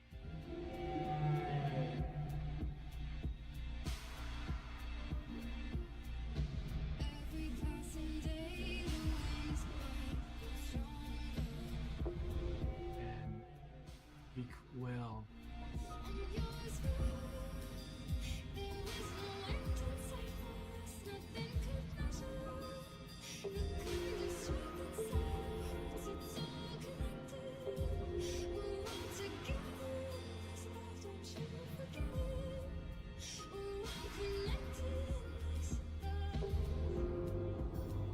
after that, you can watch Earth in a space.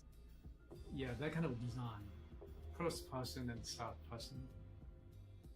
Yeah, from the beginning of the project, we try to find some of the new feature and elements, like to boost the zone feel. Zone mode, that was really tough to create, and we had many tests and experiments, but we couldn't have the big confidence.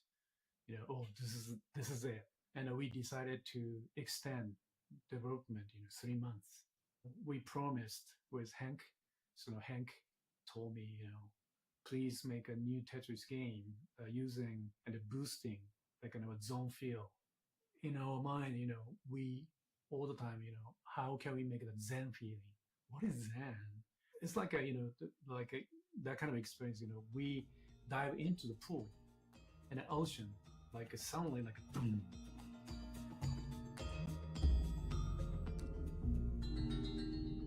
The time stopped and the sound disappeared.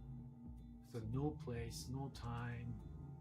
Then how many lines you can make?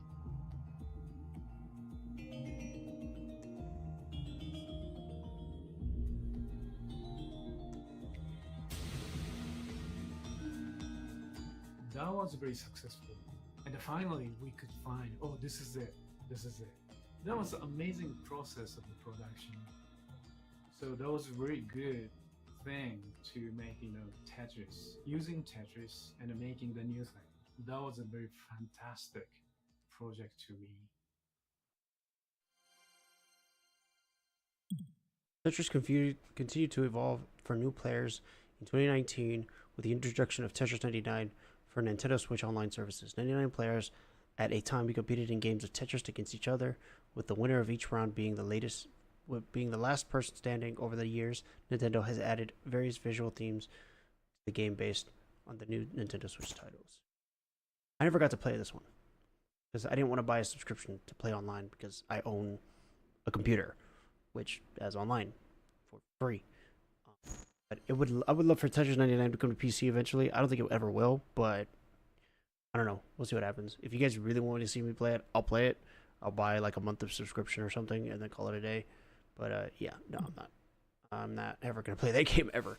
While Tetris had used the logo designed by Roger Dean since 1997, it unveiled an all-new logo in 2019 for the game's 35th anniversary, which is the one we know today. Tetris Genesis Mini. Playable mini consoles were all the rage in 2019, and Sega's Genesis Mini included a special treat for players, an all-new Genesis version of Tetris based on the Sega's 1999 arcade game that remained very popular in Japan. We have long recognized that our broad global network of video game and merchandise licensing and licensing agents mostly identify our new company by the name of Tetris. Therefore, we decided to make it official. Say Blue Planet Software CEO Maya Rogers in October 21st, 2020 officially renamed BPS to Tetris. Another giant record. Mad Lab Zaragoza, an entertainment venue in Spain, set a current Genesis world record for largest playable arcade machine in December 19th, 2021, when it unveiled a 16-foot tall Tetris cabinet. Players had to insert a special giant coin and climb a flight of stairs to reach its oversized joystick and buttons. Tetris Chicken McNugget. McDonald's channel caused a worldwide sensation in 2023 when it unveiled a handheld Tetris game in the shape of a signature Chicken McNugget. Internal news stories covered the China-exclusive handheld, and Tetris fans all around the world raced to import the chicken nugget-shaped black and white portable. Yeah, never had that, never touched it, never will. Around the same time that we were actually working on the Tetris sci-fi movie, and that movie ended up not happening, but a famous director said, hey, I want to make the Tetris movie, the biopic. From the very beginning, from the script writing stage, we were involved, and there was probably a couple of documentaries in the past that were out, like the BBC one, that kind of showcased like how amazing and interesting the story of Tetris was, right? And so anybody hearing that, like, it made sense. Like, there's this crazy American Dutch guy goes to the Soviet Union on a tourist visa and tries to track down the Ministry of Games to get the rights. The friendship that formed between Hank Rogers and Alexei Pajitnov that ultimately brought Tetris to the rest of the world. And now we have a whole new generation of Tetris players that maybe have never played, but their touch point was the movie. I've played. I watched the movie. It was a good movie, and I'm glad to see that they were the ones that wrote it. On December 21st, 2023, a 13-year-old Tetris player named Willis Blue Scooty Gibson accomplished that many thought was impossible, becoming the first human to get a kill screen on the NES version of Tetris by playing so quickly and expertly that he caused the game to crash at the highest level of play. His accomplishment went viral, celebration in international news and media. Boy 13 is believed to be the first to beat Tetris, New York Times headline, January 3rd. Throughout all the years Tetris history, unlike friendship between Hank Rogers and Alexei, has been at the core of the game's continued success. I think our friendship goes deeper than our individual interest. Hank and Alexei are so different. You should help me with the... Yeah. Turn it, come on. Don't you see my piece? What are you talking about? No, you can't put it there. You can't reach. Just put it there. Yeah, there you go. I don't like his hat. Alexei, if you put him next to a music box, he'll be listening to classic music, and I'll be listening to rock. Hank is an extrovert. Tetris tastes much better than Cosmos. Is this Cosmos? Alexei is not an extrovert. The movies that he likes and the movies that I like are just different. Everything is kind of like that. I brought my racquetball racket, and the only problem is that there's no racquetball courts in Moscow. They're as different as you can get. I can say this because Hank's my father, right? So I can say some things that some people would never say. Hank is crazy. My dad is out there. He is the original, like, the most interesting man in the world. He'll do things that nobody would do. So that's him, right? He went to the Soviet Union on a tourist visa. Alexei is not crazy. I don't know about him, but I always want to understand why such a ridiculous thing pleases him. Hank loves the attention. Alexei doesn't want the attention. He's very like traditional, you know, like very Russian in his thinking, and Hank is like very Western American thinking. His weak spot is a fish named herring. His Dutch soul just give up in front of herring plate, you know.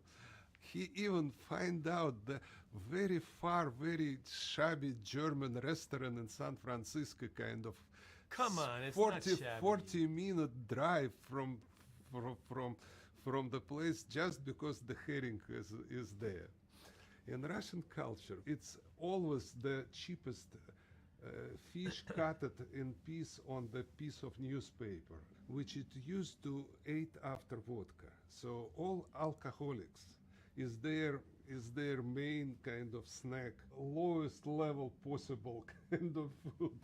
My favorite sushi is also, you know, the cheapest sushi. It's mackerel. It's saba. Yes. And so that's almost herring. it's like the cheapest. But they have this common bond, this common language, and they completely have this trust in each other. But we, you know, like we did the high school boys trip to Europe, the two of us, meaning we got Eurail passes. We just landed in Amsterdam. He likes to plan things and have everything decided, and I like to just adventure. Let's get on the train and see where it takes us. To reduce the stress, he would get one day, and then I would get one day, and so we took turns. And on the day that, you know, it was his turn, he would figure out where we're going to stay, get the whole itinerary planned, and we would follow that itinerary. When it was me, let's get on the train. When we get there, we'll figure out where we're going to stay. Yeah, wonderful trip. Yeah, it was great, actually. They're both brilliant, but their personalities are so different, right? If we're in the same jurisdiction, in the same city, every other day, bottle of wine, dinner, and we have this this tradition. So, is it your turn or my turn? Probably mine. Yeah, mine. It's his business card cut in half, and it says Henk on it. He pays for dinner. Yeah, and give it. And then gives me the paper, and then I or have not it. Forget whose turn is and it. then I pay for dinner, and I give him the piece of paper. That's how we keep track of whose turn it is to pay for dinner. Yeah. Kimchi. No. Oh, sorry. That's my fault. Time up. Time up. All right. Okay. Okay. All right. Hey, good game. Absolutely.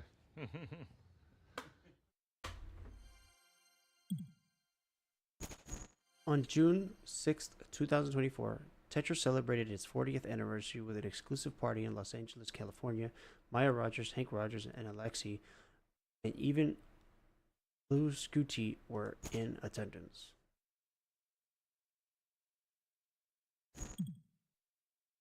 Travel through all the eras of Tetris in this all-new game from digital clips.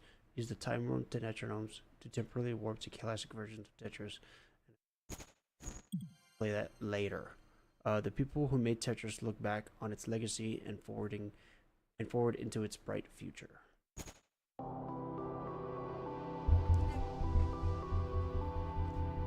Crazy, I don't own one merchandise piece from Tetris. Alexei really created the perfect game.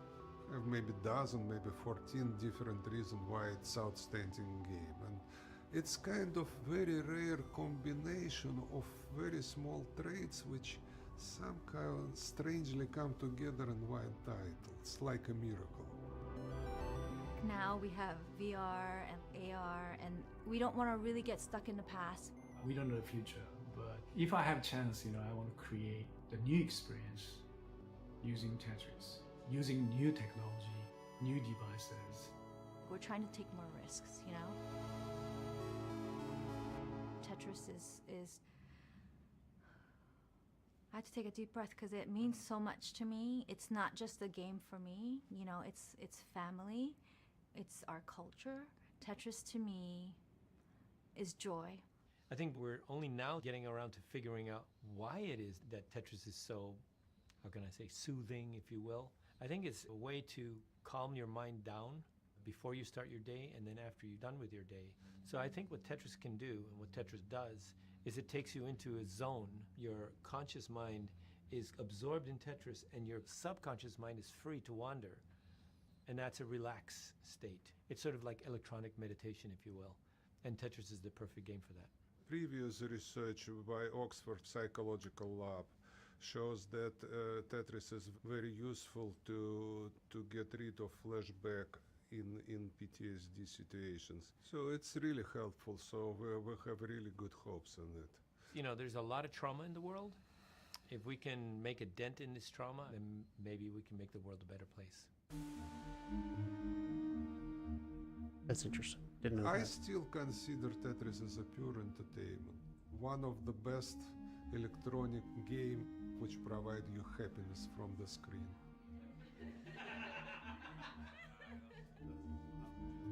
We just recently had a game player beat Tetris. Oh my god! Oh. We never thought that would be possible, but that's Tetris. Some games has a really long life. Look at chess, it's about 1,000-year-old game. Tetris is the one game that's still going to be around when all the other games are gone. If we can keep providing Tetris and keep providing joy, then I will feel like I've accomplished something. That's the realization of my dream. Enjoy, play Tetris. And be ready for Tetris very soon. Hurrah! Be ready. Boom! We got it. For decades after Alexei first dreamed up the game that captivated the world as popular as ever before, though we didn't know its failure it would hold, its future it hold. It's clear that long after we are gone, the world will still play. The one game that as I've come back it is the one game that I've come back consistently to, and have never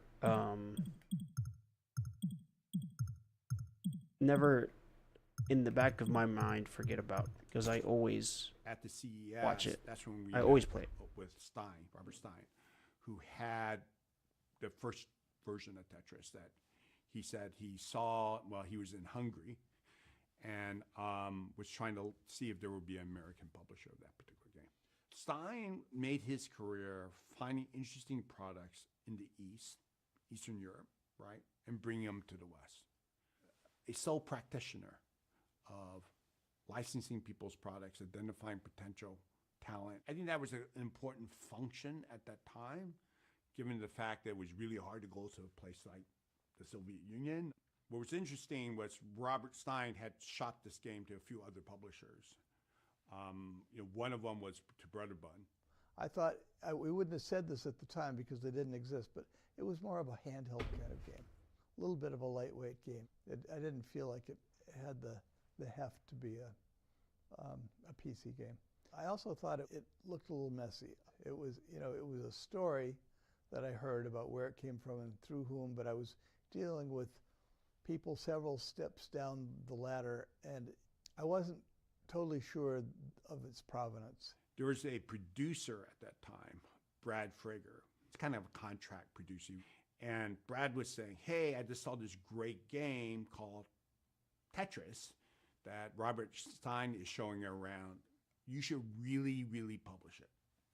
Then I got a call from Microsoft, from Jim McConaughey. Jim goes, hey, Stein is coming to the States. He dropped off this game. We can't stop playing it. Like, we cannot stop playing it. Jim McConaughey, who was the CEO for Microsoft, said, I've got something to show you. And he showed me Tetris. I played it for a little bit, just couldn't quit playing it. Jim says, hey, I'm dealing with Robert Stein, He has the rights to it. Phil was in the meeting, myself was in the meeting, Stein was in the meeting. I said, I like the game a lot, but I want to make a lot of changes. Right? I want to change the graphics. I want to, I want to change the scoring mechanisms, the controls. I want to tweak with it. Can I talk to the programmers? And he goes, you can't talk to the programmers. I go, like, I can't talk to the programmers. Why can't I talk to the programmers? If you're licensing somebody's product, I need to be able to talk to the programmers. And he goes, well, the programmers are not in Hungary. They're in the Soviet Union. Soviet Union? I turned to Phil. I said, put it in a red box. We wanted to push it as the first product out of Russia, and we came up with a marketing concept and the Saint Bastille as the box and the spelling of Tetris using the Russian symbol and letters. So his marketing brain starts rolling. My marketing brain starts rolling. So we do the deal. We signed the deal, but unbeknownst to us, is it was signed in with Academy Soft, and eventually Elorg Programma took it over in Russia, and that's how some of the rights got convoluted later. We spent months trying to get that thing tuned so that it felt right through that progression till you got into that sweet spot of the gameplay, because that was a key part of the magic of the game, right? We even put a thing called the boss key because people were playing this thing at work. So we had so that if you press a key, a spreadsheet, a fake VisiCalc sheet would show up because people, once you started playing, they couldn't stop playing. We had to get people to pick up the game. So we had to tell a story. We really try to play up this kind of glasnost environment. Hey, this is the game that Russia will use to invade America, right? Through addiction. We were trying to put together a story that would get people sucked into the game. But once you got into the game took care of the rest. And yeah, we tweaked it, we tuned it, but the core of the game was always there. It was there way before we touched the product. And I give all the credit to the original Russian team. We finally got the PC version from Spectrum Holobyte. And when we put it on PC and saw it, we got, both of us, me and Belikov, we became pale. There's a 16-year-old German pilot that landed a plane in Red Square, and we put that into the introduction. Pulling a banner that says Play Tetris, right across the screen. That was very big political scandal at this time around this landing and whatever. So we thought that was fun because, again, we're trying to get the game positioned so that when they think about the Soviet Union, they'll think about Tetris. When they think about Tetris, they'll think about the Soviet Union. Stein goes, you need to change that. We immediately kind of contact them and say it's absolutely unacceptable. So we pulled it out. And they say, no problem, we will take it away. That was a very big relief.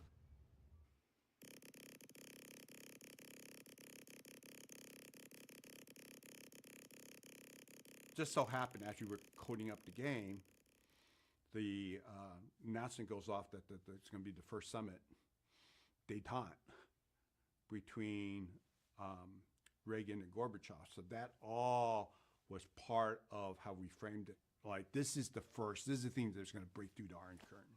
We hired a Gorbachev and a Reagan look-alike. And we started producing ads, a USA Today style ad that says, what's really happening behind these secret meetings, and they had them two playing Tetris. And it was picked up by everybody.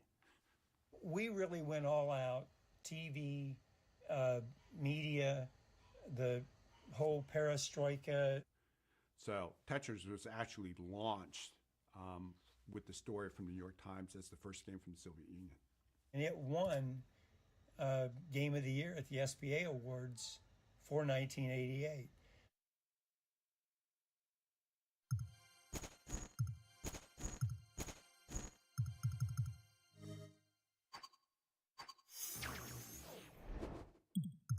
I don't know how I missed that entire section, but okay.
I didn't have this version, but I wanted this version, but I couldn't find this version.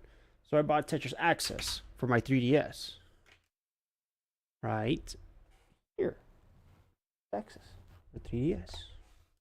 And I also have Tetris Evolution, the Xbox 360, which are some of the most iconic versions of Tetris. Well, not the 3DS one, but definitely Evolution. On legendary consoles, of course. Stereoscopic 3D. That is Tetris Forever, guys. Now we have all the games at our fingertips. All the ones that mattered, I guess.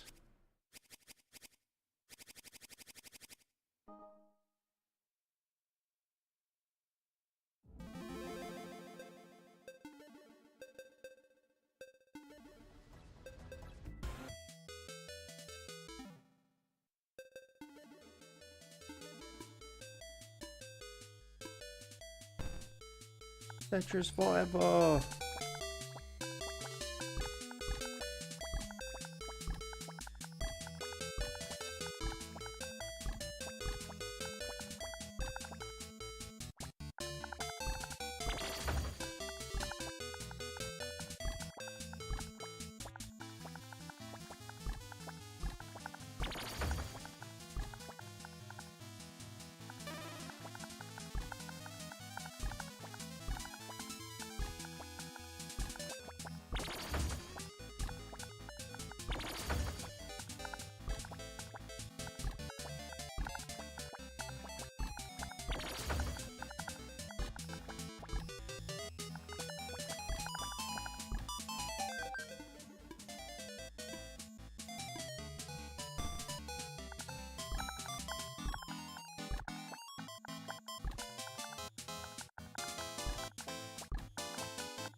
Ah!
No.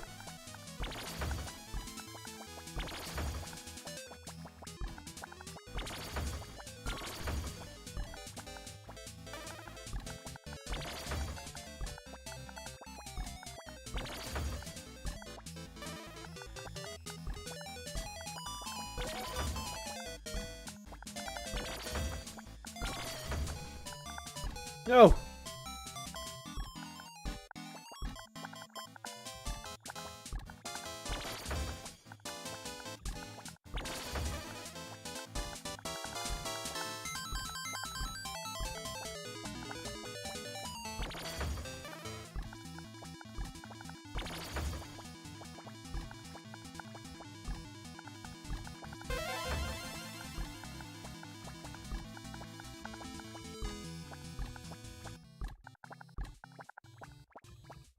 Shit.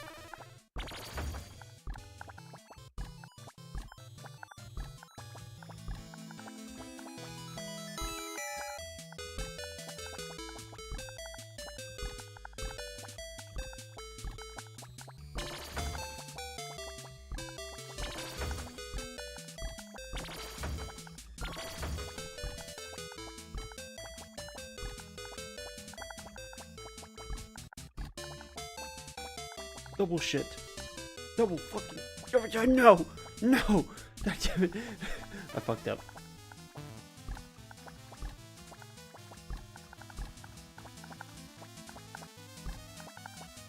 I fucked up. Need that eyepiece. Need to survive into that eyepiece. Holy shit. Go in there. Wrong. That was the wrong spot.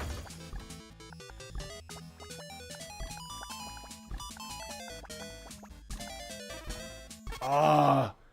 Oh, that was the highest score I've ever gotten. That is the highest score I've ever gotten on this game ever. Like, on this version.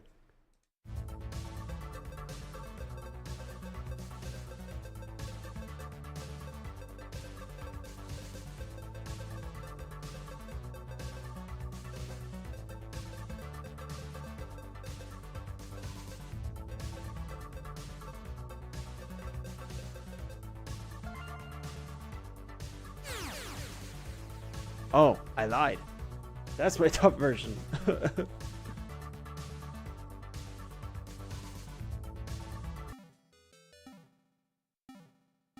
Alright. Thank you guys so much for watching. That has been Tetris Forever. The documentary game about Tetris. With several games from different eras. Thank you guys so much for watching. It's been a good stream. W stream. I will see you guys in the next stream. See y'all later.